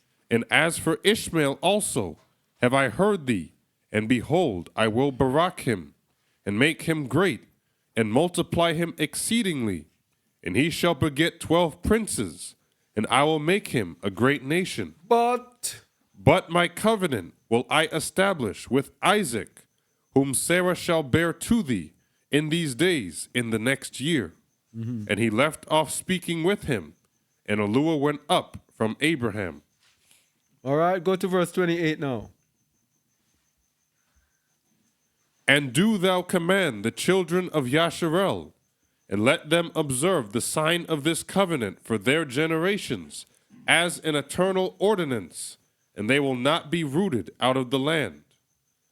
For the command is ordained for a covenant, that they should observe it forever among all the children of Yasharel. For Ishmael And his sons, and his brothers, and Esau, Yahuwah did not cause to approach him, and he chose them not, because they are the children of Abraham, because he knew them.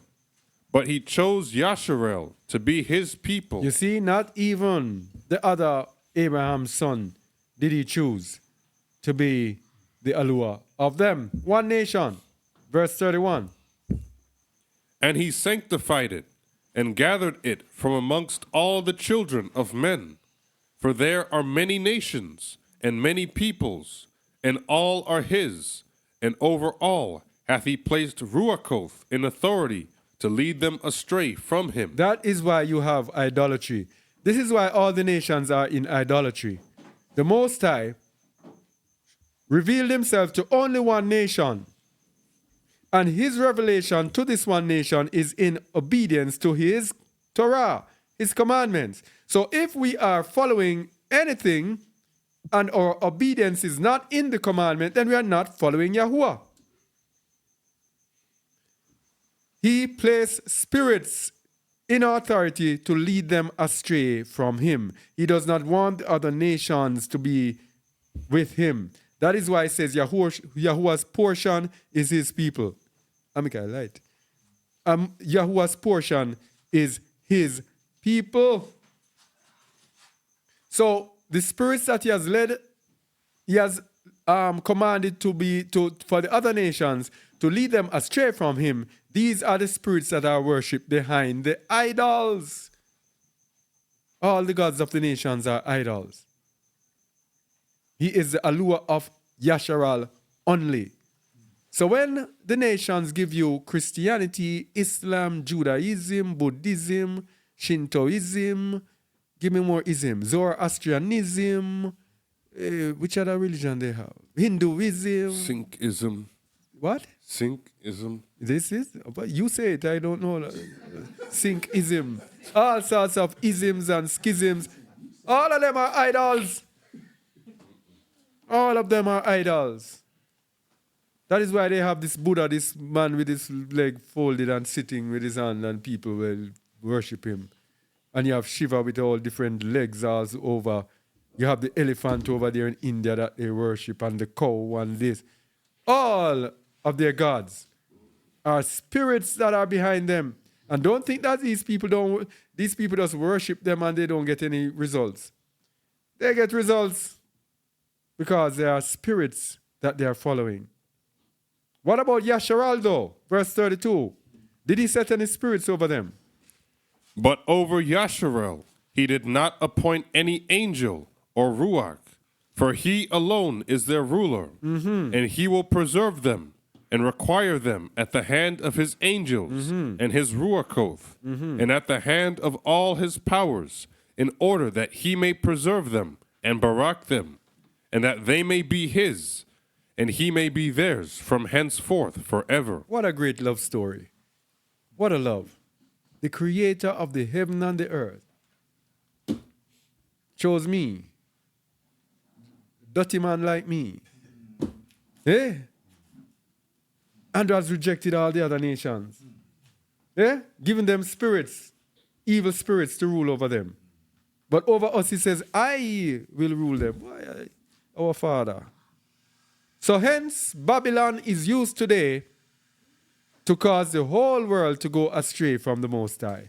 It is the Most High that has given Babylon the authority to lead people astray from him. Jeremiah 51, verses 6 to 7. Let me get there, please.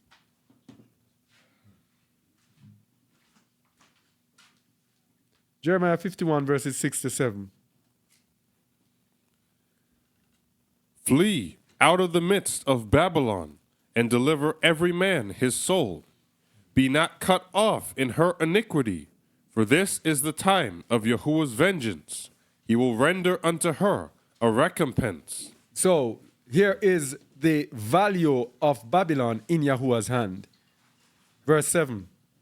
Babylon hath been a golden cup in Yahuwah's hand, that made all the earth drunken. The nations have drunken of her wine. Therefore the nations are mad. So this is the same thing in Jubilees, where he says he sets spirits to lead them astray from him. Babylon, the golden cup, the Most High says, Babylon is my prized possession. This is what I'm going to use to cause the nations to go astray from me. All right? Revelation 18, 1 to 4, the prized Babylon. And this is why the Most High tells us to come out of Babylon. It's like his people. We are there sleeping. And he says, Babylon, you know what? You see these people that I have over there? Keep them drunken here. Drunken. Let them remain drunk. But then, when he awakens us, he says, you know what? Hey, my people, come out of her. Come out of her, because I'm going to destroy her. That is what is happening today. I'm going to destroy her. Come out. If you stay in her, you are going to also be destroyed. Revelation 18, verse 1. And after these things I saw another angel come down from heaven, having great power, and the earth was lightened with his splendor. And he cried mightily with a strong voice, saying, Babylon the Great is fallen, and is become the habitation of devils, and the hold of every foul ruach, and a cage of every unclean and hateful bird. For all nations have drunk of the wine of the wrath of her fornication, and the kings of the earth have committed fornication with her, and the merchants of the earth are waxed rich through the abundance of her delicacies. So this Babylon has become the habitation of devils and the hold of every false spirit and the cage of every unclean and hateful bird. Remember in Jubilees, it says he sets spirits to lead them astray from him. This is it in Babylon. But in verse 4, he is going to tell us to come out. Verse 4. And I heard another voice from heaven, saying, Come out of her, my people, that ye be not partakers of her sins, and that ye receive not of her plagues. All right, so this false religion is what we're looking at, you see? This false religion that Babylon has given us in order to pollute us. Because this is what the world is suffering from. The world is suffering from a God disease. That is a deception.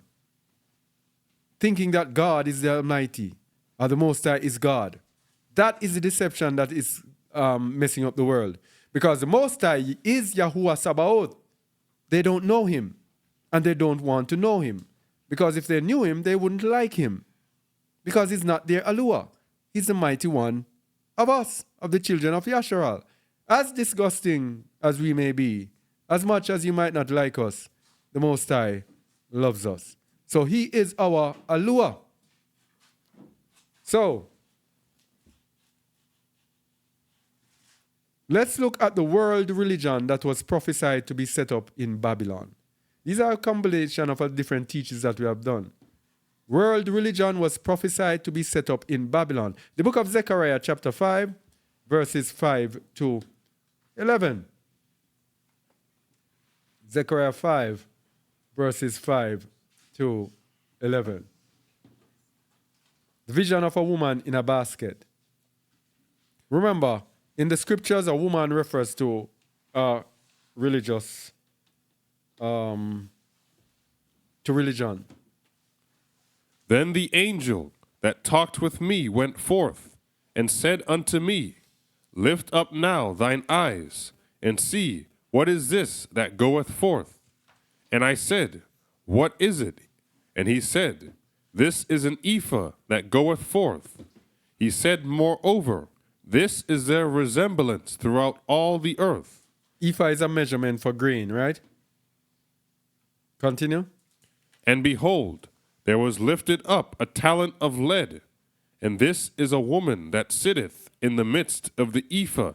And he said, This is wickedness. So there's a woman sitting in the midst of the ephah, and he's going to take wickedness and throw it on the woman in the midst of the ephah. Verse 8. And he said, This is wickedness. And he cast it into the midst of the ephah, and he cast the weight of lead upon the mouth thereof. So this now is this dirty religion that is going to be set up in Babylon that is being prepared to pollute the world. This is what happens when our people are in captivity. The wicked are allowed to do their wickedness and to persecute us and trick us. Continue. Then lifted I up mine eyes and looked, and behold, there came out 2 women, and the wind was in their wings, for they had wings like the wings of a stork. And they lifted up the ephah between the earth and the heaven. Then said I to the angel that talked with me, Whither do these bear the ephah?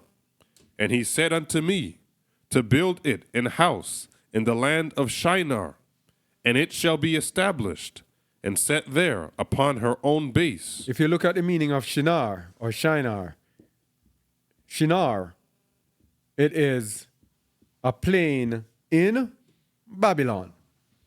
So this is Babylon, Shinar. Notice it says 2 women came out. These 2 women are 2 mysteries. Probably Christianity and Judaism.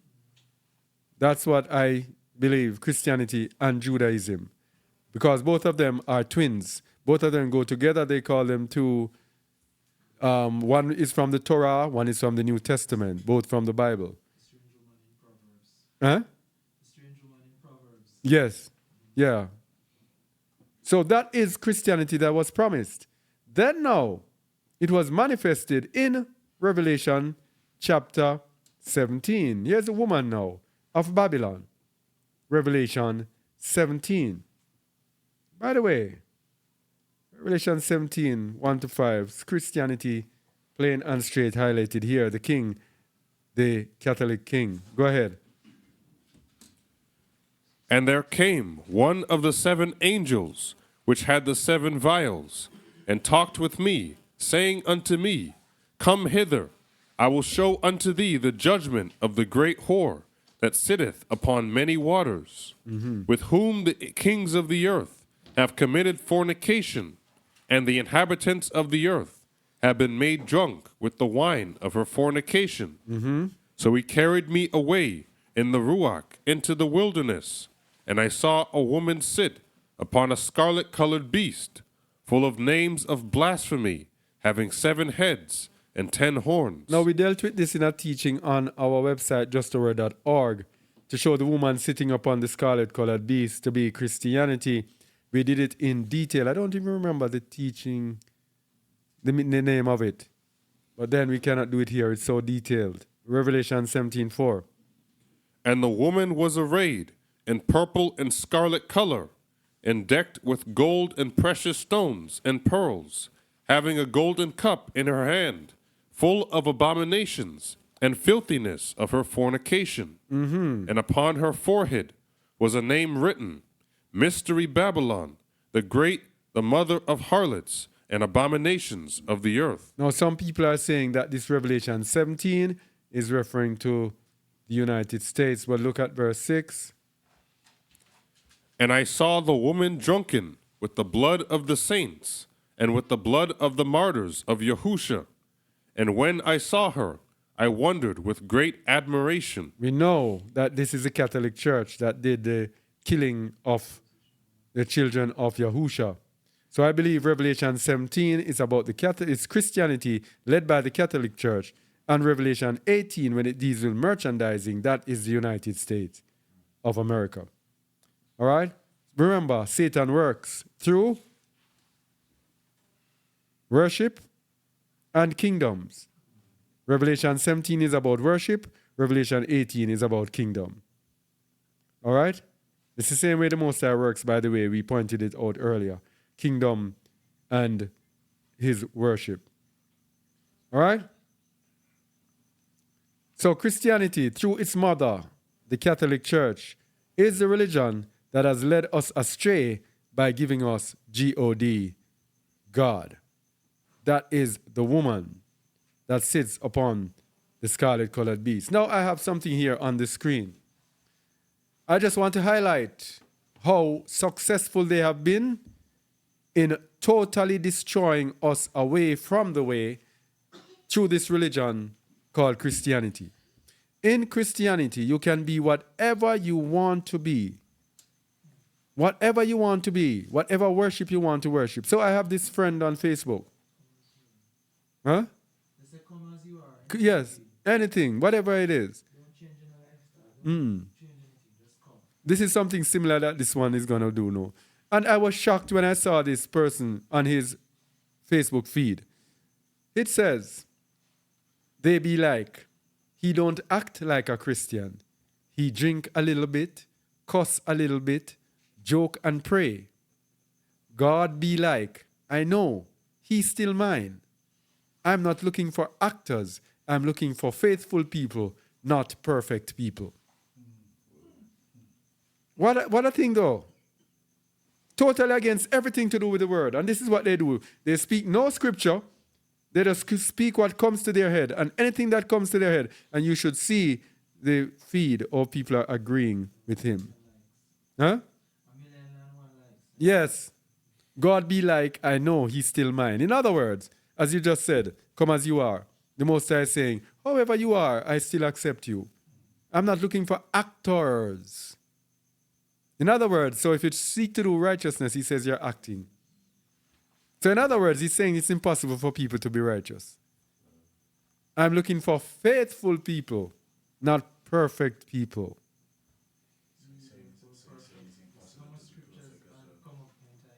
Use the mic. So he's saying it's impossible to be perfect as well. Yes. So, okay, hold on. Where are you? Which one is that? Oh, go. Several times it repeats in the scriptures, be ye therefore perfect as I am perfect, be ye therefore perfect as my Father which is in heaven. All different type of scriptures. Yes. Messiah said it over and over in many different places. Yes. But they just give their opinions. That's the religion. That's so dangerous. And the reason religion is like this is because there is no law. So there is no order. Every man does what is right in his own eyes. This is it. So God lets us despise Yahuwah because God is carnal, being anything we want him to be. Anything I want God to be. If I am charismatic and I know a few scriptures, I can set up a church today. Just come with a few doctrines, a few things. And I am good. Yes? Whatever I present, God will accept it. The amount of things that God accepts. God accepts pork. He accepts everything that is sinful you can think about. Homosexuals. Homosexuality. You now have gay People pastors. who fornicate. Yes. People who take people wife and people husband. Mm-hmm. Things like that. Yes. It doesn't matter. People who run down materialism. Yes. And Come as you are. it goes totally against the word. But yet still the scriptures are there saying about the commandments repeat so much time. Yes. But what is the common thing that makes them like that? It be able to be like that. It is God. Everyone they love God. Sinners will tell you about God. You can't tell me anything about my God. Because everyone has a different version of him. And you know, was it about a few days ago, while I was seeking the Most High, in the early morning, I was speaking with him, and I was lamenting. And if you hear me speaking, you would think I was a madman, speaking to myself. But we know spiritual things. I was speaking to the Most High, and the weight came on me for the people of this world.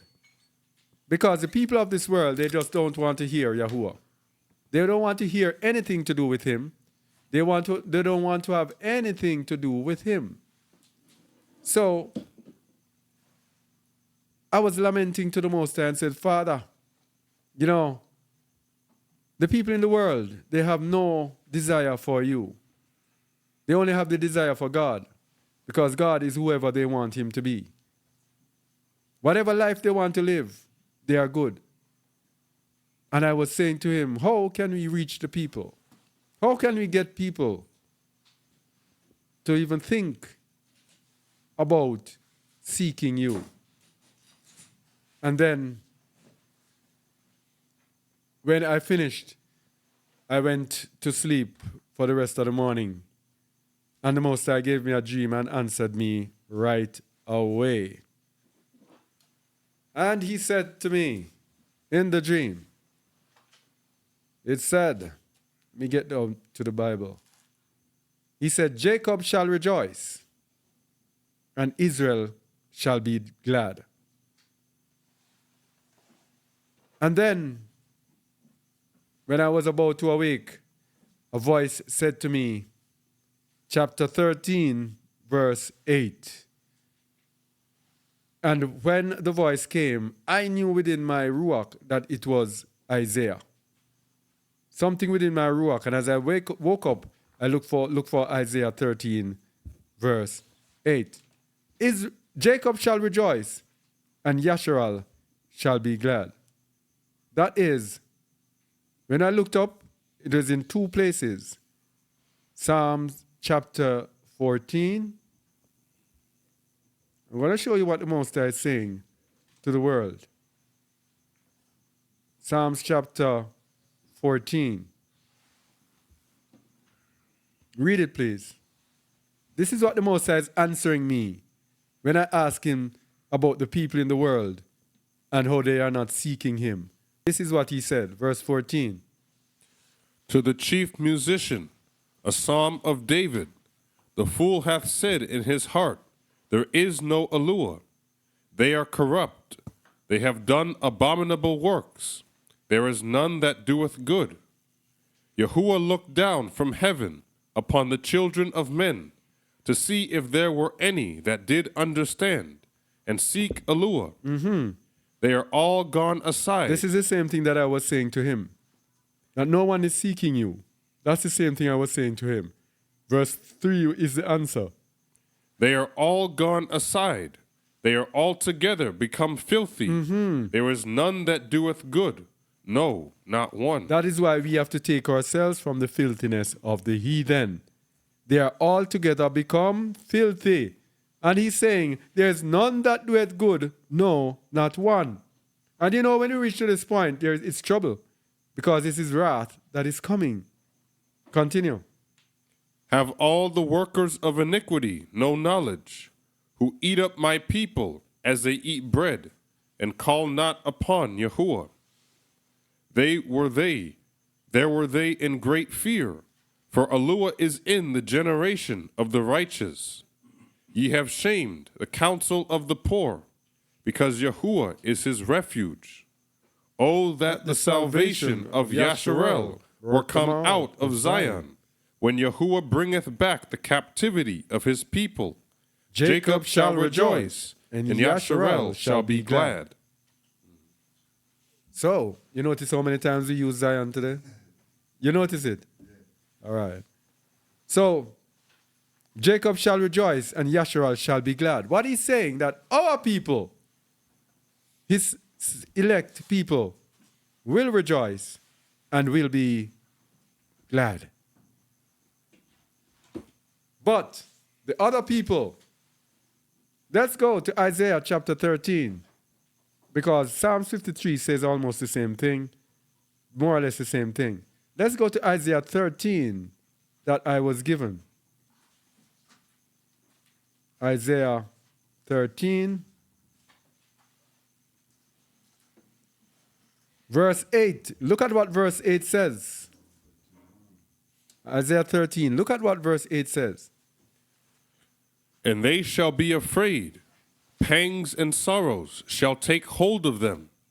They shall be in pain, as a woman that travaileth. They shall be amazed, one at another. Their faces shall be as flames. The Most High, I think the Most High is telling us that he is going to sort out people very soon. Because, look at the context. Go to verse 6, start at verse 6 of Isaiah. We see what the Most High is telling us here. Remember, I asked him why the people are not seeking him, etc. Verse 6. Howl ye, for the day of Yahuwah is at hand. It shall come as a destruction from the Almighty. Therefore shall all hands be faint, and every man's heart shall melt. And they shall be afraid, pangs and sorrows shall take hold of them. They shall be in pain, as a woman that travaileth. They shall be amazed, one at another. Their faces shall be as flames. Verse 9. Behold, the day of Yahuwah cometh, cruel, both with wrath and fierce anger, to lay the land desolate, and he shall destroy the sinners thereof out of it. These are the sinners that I was inquiring about. The Most High is telling us plainly there, he's going to destroy them. Because they are corrupt. They are gone out of his way. There's none that do it good. No, not one. So, I'm telling you people, we have to hit the road, Jack. Don't come back no more, no more. Hit the road, Jack. We have to go on the highways and the byways to reach the people. Because what happens if we despise Yahuwah? His wrath will also be upon us. If we despise Yahuwah. Because remember we said God lets us despise Yahuwah. So how God gets us to despise Yahuwah, it is that when we have an Aluah for ourselves, that we can design for ourselves, that can be anything that we want him to be, why would we want to have an Aluah that tells us that we have to be righteous, we can't do this, we can't do that, you cannot eat this, you cannot eat that? You don't want to have that Aluah. That is why they are so stout-hearted. When you're speaking about Yahuwah, they do not want to hear, they do not want to listen. So they despise Yahuwah. What happens if we despise Yahuwah? His wrath is also upon us. The same wrath that is coming for the sinners will be upon us. 1 Samuel 2, 29.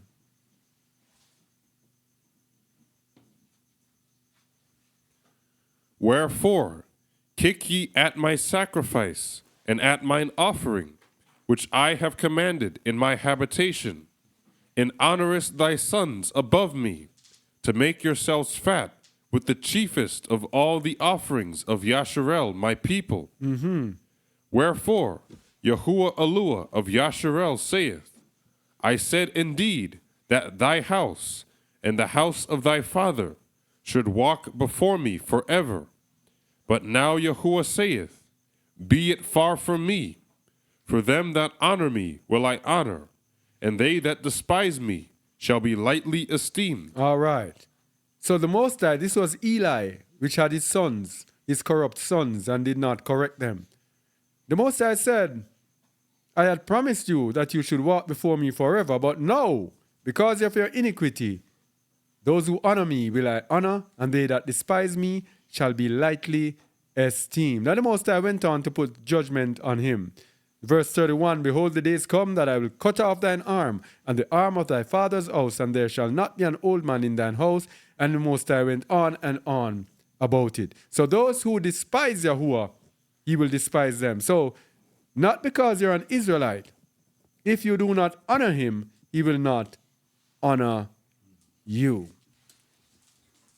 Jeremiah 23 from verse 14. Those who despise Yahuwah will be despised.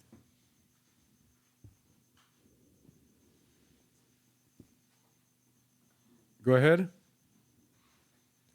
I have seen also in the prophets of Jerusalem an horrible thing. They commit adultery and walk in lies.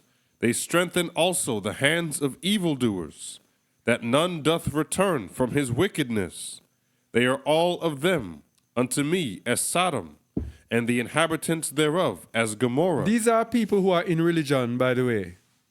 These are people who are in religion today. You can see them in religion today. They strengthen the hands of evildoers. They do not correct them of their sins.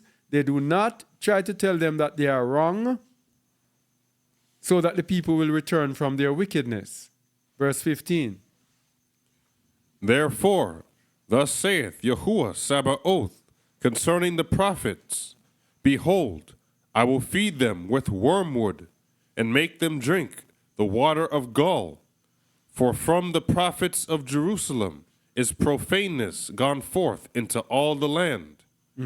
Thus saith Yahuwah Sabaoth, Hearken not unto the words of the prophets that prophesy unto you. They make you vain. They speak a vision of their own heart, and not out of the mouth of Yahuwah. So when we speak to the Most High, we cannot be speaking vanity. We cannot be speaking anything that makes us vain. So when you're speaking of the Most High, you'll be speaking of things to do with spiritual things, to enhance spirituality, not to be telling them about prosperity doctrine. Okay? Verse 17 though. They say still unto them that despise me. Unto who? Yahuwah hath said, Unto them that despise me. Those who want to hear these vain things are those that despise Yahuwah. So those who are in this prosperity doctrine thing, they actually despise Yahuwah. Continue. Yahuwah hath said, Ye shall have peace. And they say unto everyone that walketh after the imagination of his own heart, No evil shall come upon you. For who hath stood in the counsel of Yahuwah, and hath perceived and heard his word? Who hath marked his word and heard it? 19. Behold, a whirlwind of Yahuwah is gone forth in fury, even a grievous whirlwind. It shall fall grievously upon the head of the wicked. 20 now. The anger of Yahuwah shall not return until he have executed, until he have performed the thoughts of his heart. In the latter days. In the latter days ye shall consider it perfectly. We are in the latter days. You shall consider it perfectly. So you'll get an understanding of what is happening. You will be able to see this in religion today, in the false religion of God today, and you will be able to understand it. So unfortunately, unless we are awakened from the carnal God, we are being led to destruction. Unless we are awakened from the carnal God, we are being led to destruction. Job 9:24 tells us the earth is given into the hand of the wicked. Let's look at it. So the earth is in the wicked, and of the wicked. If we are following the world's religion, then we are being carried away with the wicked. Job 9:24. The earth is given into the hand of the wicked. He covereth the faces of the judges thereof. If not, where and who is he? So we have Satan, Belial, covering the faces of the judges. 2 Corinthians 4 verse 1 tells us again this act of covering the faces of the judges, covering the faces of the people so they cannot see the good news of the Messiah. They cannot see the truth. Now, how do they cover the faces so they cannot see HaMashiach? They give us a false version, which is Jesus Christ. Jesus Christ, the lawless one. You can do anything as long as you believe in him. When you do that, then you are blinded, not being able to see the true good news of the Messiah, Yahushua HaMashiach. 2 Corinthians 4 verse 1.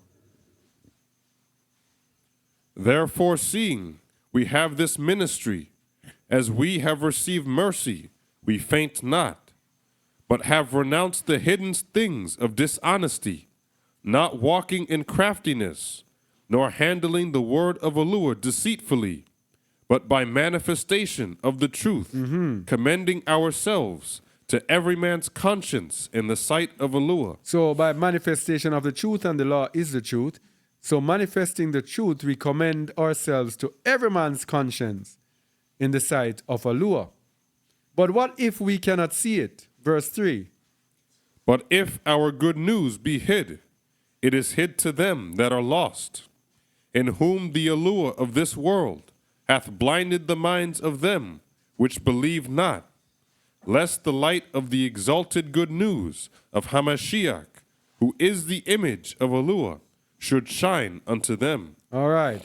So the same Job 9:24 covering the faces of the judges, we see it here again, blinding the minds of them which believe not. So as long as they don't believe, their minds will be blinded. So believers, true believers, are not exempt, because many believers are deceived in religion. Many of us are deceived in religion. And I'm just going to bring a list of things that come to mind. Many of us are blinded in religion through religious routines. So our hearts are not converted. We are not changed. We are not transformed. We're just going through the paces. We dress like believers. We do routines that are set before us, but we do not have that connection with the Most High. We have not cleansed ourselves from the filthiness and sought out the Most High to be transformed by the Ruach. Another thing that can hold us back in religion is uncleanness. We have not taken ourselves out of the filthiness of the heathen. Another thing that we get from scripture is the drunkenness of Babylon. Many believers are still caught up in the drunkenness of Babylon. If you are drunken, if you are surfeiting, if you are held back by the cares of this life, then as HaMashiach says, that day will come upon you unawares. Another way how we are caught up in religion is loving this world. 1 John 2:15-17 tells us, love not the world, neither the things that are in the world. If any man love the world, the love of the Father is not in him. For all that is in the world, the lust of the eyes, the lust of the flesh, and pride of life, is of the world, not of the Father. I'm paraphrasing, not the exact thing. All right? So people loving the world, we take ourselves out. That is religion. Another way we are so-called believers is when we are deceived by Belial. Deceived by false doctrine, blinded, as we just saw, not being able to see the true good news. Another way believers are deceived is through entitlement. For example, I am an Israelite. The Most High is going to come and gather me. Or I am a Christian. I believe in JC, or I am a follower of the way, or I have left Babylon, I have obeyed fleeing out of the midst of Babylon. So we are relatively stagnant because we believe that we are entitled to something. We have to be seeking the Most High with all our hearts. People. Another way believers are caught up in religion is adding to the word or subtracting from the word. The religion comes and say we must do this to be saved, we must do that to be saved, we must not do that, we don't have to do this, we don't have to do that. And we follow it and go through the routine. Then we are going to be spanked, no doubt. All right? Another way believers are exempt is through Phariseeism. Phariseeism is self-justification, self-righteousness, self-centeredness. Thinking that I am righteous and you are not. Thinking that focusing on the errors of others and focusing on your strength. Phariseeism, that gets us into problems. So, the whole bottom line is religion is a problem. God that they gave us is to keep us away from the Most High. And in the book of 1 Peter, it tells us that Yahushua HaMashiach is the stumbling stone, because believers will hold on to all of the things that we just said before because they want to avoid Yahusha, the burden of Yahusha. So Yahusha becomes a stumbling stone. 1 Peter 2, 7-10. Unto you, therefore, which believe he is precious, but unto them which be disobedient, the stone which the builders disallowed, the same is made the head of the corner, and a stone of stumbling, and a rock of offense, even to them which stumble at the word, being disobedient, whereunto also they were appointed. But ye are a chosen generation, a royal priesthood, and set apart nation, a peculiar people, that ye should show forth the praises of him who hath called you out of darkness into his marvelous light. So this royal priesthood, some people believe that as long as you're a believer, you're a royal priesthood. It's telling you that those who are disobedient cannot be the royal priesthood. There's a but there, but you're a royal chosen generation. Those who are not disobedient. Verse 10. Which in time past were not a people, but are now the people of Aluah, which had not obtained mercy, but now have obtained mercy. So Yahusha is the stumbling stone. He is the one that they are trying to avoid. That is why God and Jesus are so popular, because they make us avoid Yahusha HaMashiach, because his burden is heavy. Even though he'll tell you that it's light, it's also heavy, as it says in the books of the Nazarene. All right? So, if you want to read the whole process,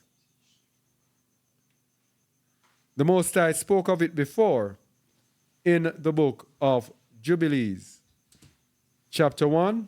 The whole process that we just detailed, because this is a summary, because we're going to end now.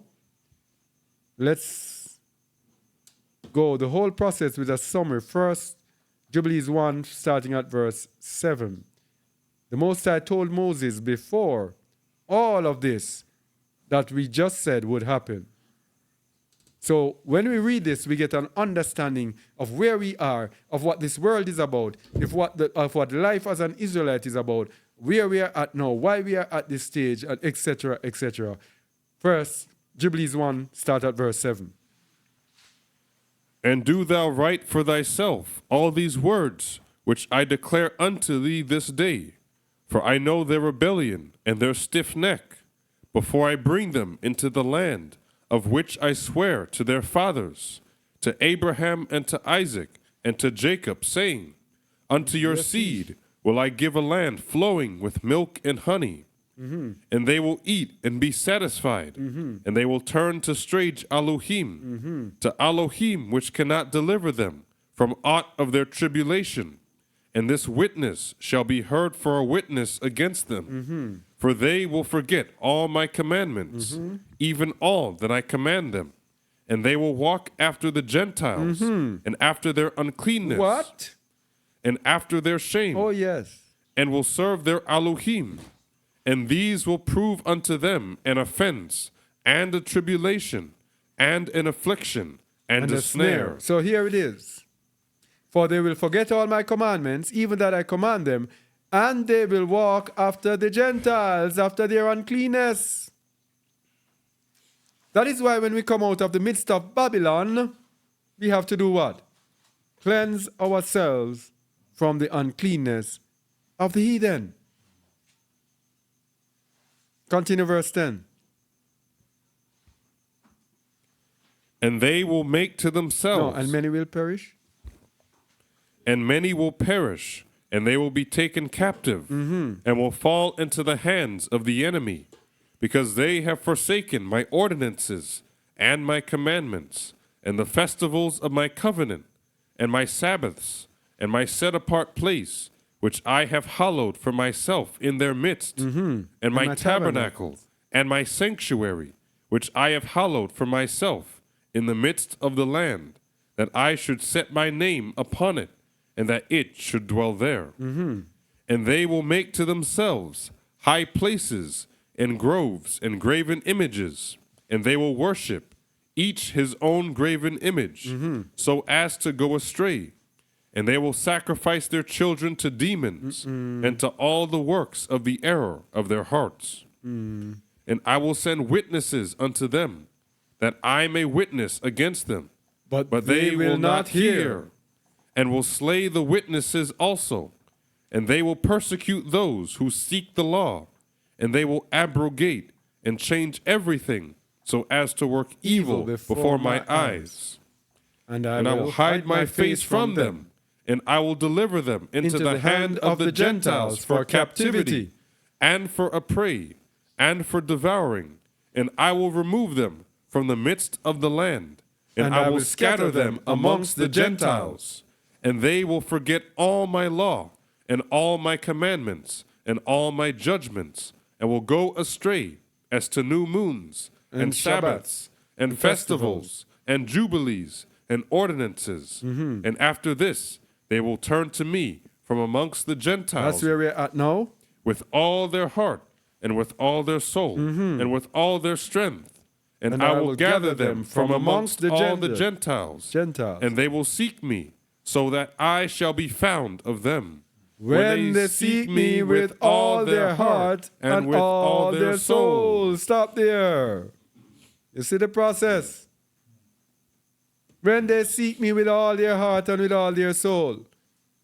As we were saying for the past few weeks, we just come to the Most High and we just say, okay, his name is Yahuwah. Okay. And you just start walking as if nothing. We have to seek him with all our heart and with all our soul. Because he's not God. We have not found him. We have not found him. We have to seek him. But after we seek him, verse 16. And I will build my sanctuary. No. 16. And I will build my sanctuary in them. And I will disclose to them. 15.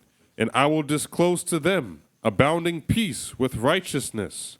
And I will remove them the plant of uprightness with all my heart and with all my soul. And they shall be for a blessing and not for a curse. And they shall be the head and not the tail. This is what we're looking forward to. Verse 17. And I will build my sanctuary in their midst. All right. And I will dwell with them. And I will be their Aluah. And they shall be my people in truth and righteousness. All right. I will build my sanctuary. So it's going to come again. Remember we said the sanctuary has to be there. The temple has to be in our midst. Whenever we are ruling, the temple has to be there. Verse 18.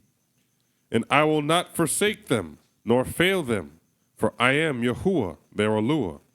So that is the process. And Moses went on to fall on his face and to beg Yahuwah to not forsake them. But it has had to happen. So this is where we are now. And this tells us a summary of everything. But the people in this world, the nations, the Gentiles, want us to forget this process, forget everything about this, and just to concentrate on God. It's a huge deception. So what we have in this world today is a God deception. Our people being scattered all over the world are in darkness. The people here are in darkness. So what is the solution to the God of this world? We must go out into the highways and the byways. Who is ready? Who's ready to go out in the highways and the byways? That's where we are. Huh? We have to go. We have to move.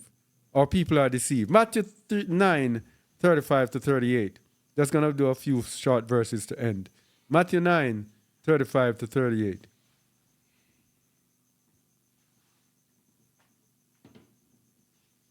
Go ahead. And Yahushua went about all the cities and villages, teaching in their synagogues, and preaching the good news of the kingdom, and healing every sickness and every disease among the people. Now this is our task.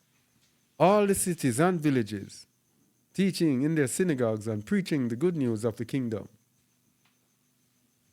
And here's where the healing, every sickness and every disease comes in. Verse 36. But when he saw the multitudes, he was moved with compassion on them, because they fainted and were scattered abroad, as sheep having no shepherd. Then saith he unto his disciples, the harvest truly is plenteous, but the laborers are few. The laborers are few. 2 Timothy 4, verses 2 to 5.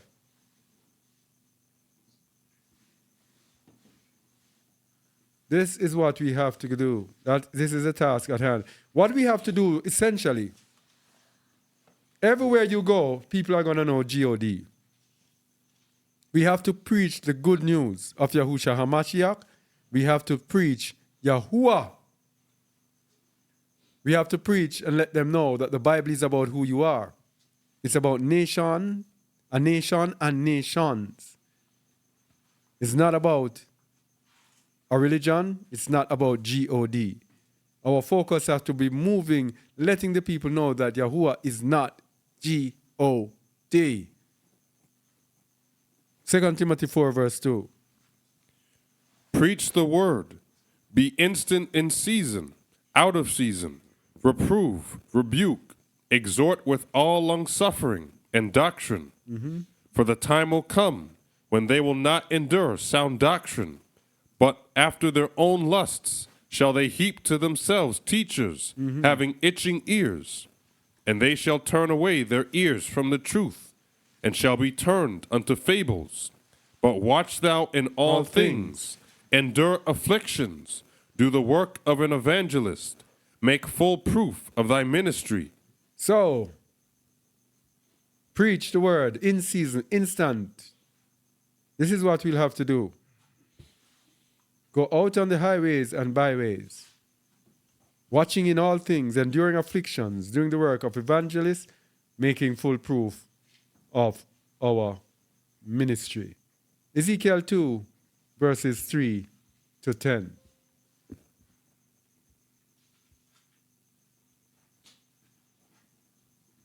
Go ahead. And he said unto me, Son of man, I send thee to the children of Yasharel, to a rebellious nation that hath rebelled against me.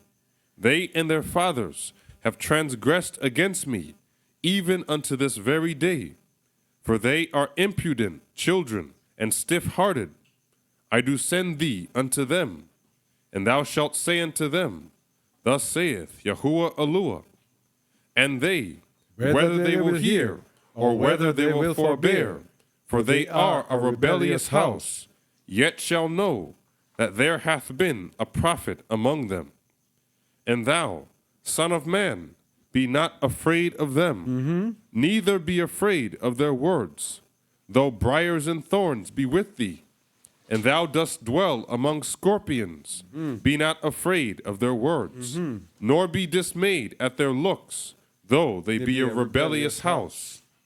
And thou shalt speak my words unto them, whether they will hear, or whether they will forbear, for they are most rebellious. See how many times the Most High is telling us about how rebellious they are and to not care.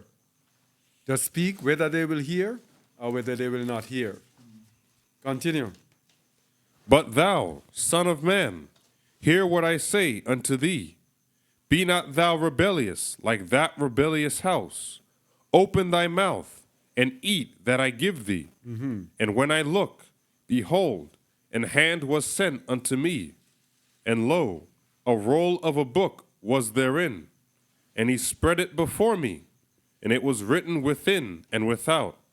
And there was written therein lamentations and mourning and woe. So when he Most High sends out a prophet, it's not going to be anything nice. Not going to be sweet and nice. Lamentation, mourning, and woe. Luke 14:16-24. But we won't need to do that. We just need to speak the truth of the gospel.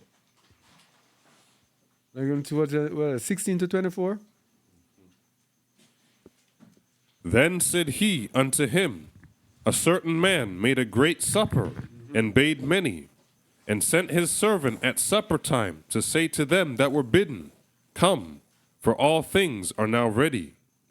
And they all with one consent began to make excuse. The first said unto him, I have bought a piece of ground, and I must needs go and see it. I pray thee, have me excused. All right, so this is the last one we're doing. Should be the last one. It's telling us that we will be speaking to people and they will be making excuses. The Most High is going to tell us that those people who are making excuses, go and speak to everyone else. Those who are making excuses, they will not make it. Go ahead. Read 18 again. And they all with one consent began to make excuse. The first said unto him, I have bought a piece of ground, and I must needs go and see it. I pray thee, have me excused. And another said, I have bought 5 yoke of oxen, and I go to prove them. I pray thee, have me excused. And another said, I have married a wife, and therefore I cannot come. So that servant that came and showed his master these things. Then the master of the house, being angry, said to his servant, Go out quickly into the streets and lanes of the city, and bring in hither the poor and the maimed, and the halt and the blind. And the servant said, Master, it is done as thou hast commanded, and yet there is room. And the master said unto the servant, Go out into the highways and hedges, and compel them to come in, that my house may be filled. For I say unto you, that none of those men which were bidden shall taste of my supper. See the people who are called and they're making excuses and they have all sorts of excuses. It says, none of them shall taste of my supper. It's the people who you least expect. Yes? The people who we least expect. Those who are going to be called in the end, going to the highways and the byways and the hedges. So that is what I have for today, the God deception here. Deceiving us about God to let us stray away from Yahuwah, not get us to know Yahuwah. But we, knowing this and understanding this, our task is to go out and seek the Most High. All right, so anything else from anyone?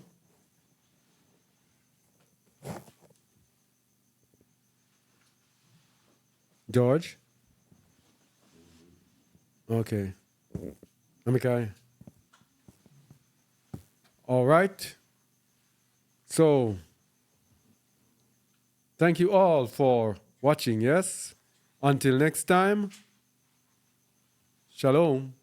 And remember Shalom. to keep listening to Jaw Radio at jawradio.org. We are live 24/7 on Jaw Radio, awakening the nations with truth. All right, shalom.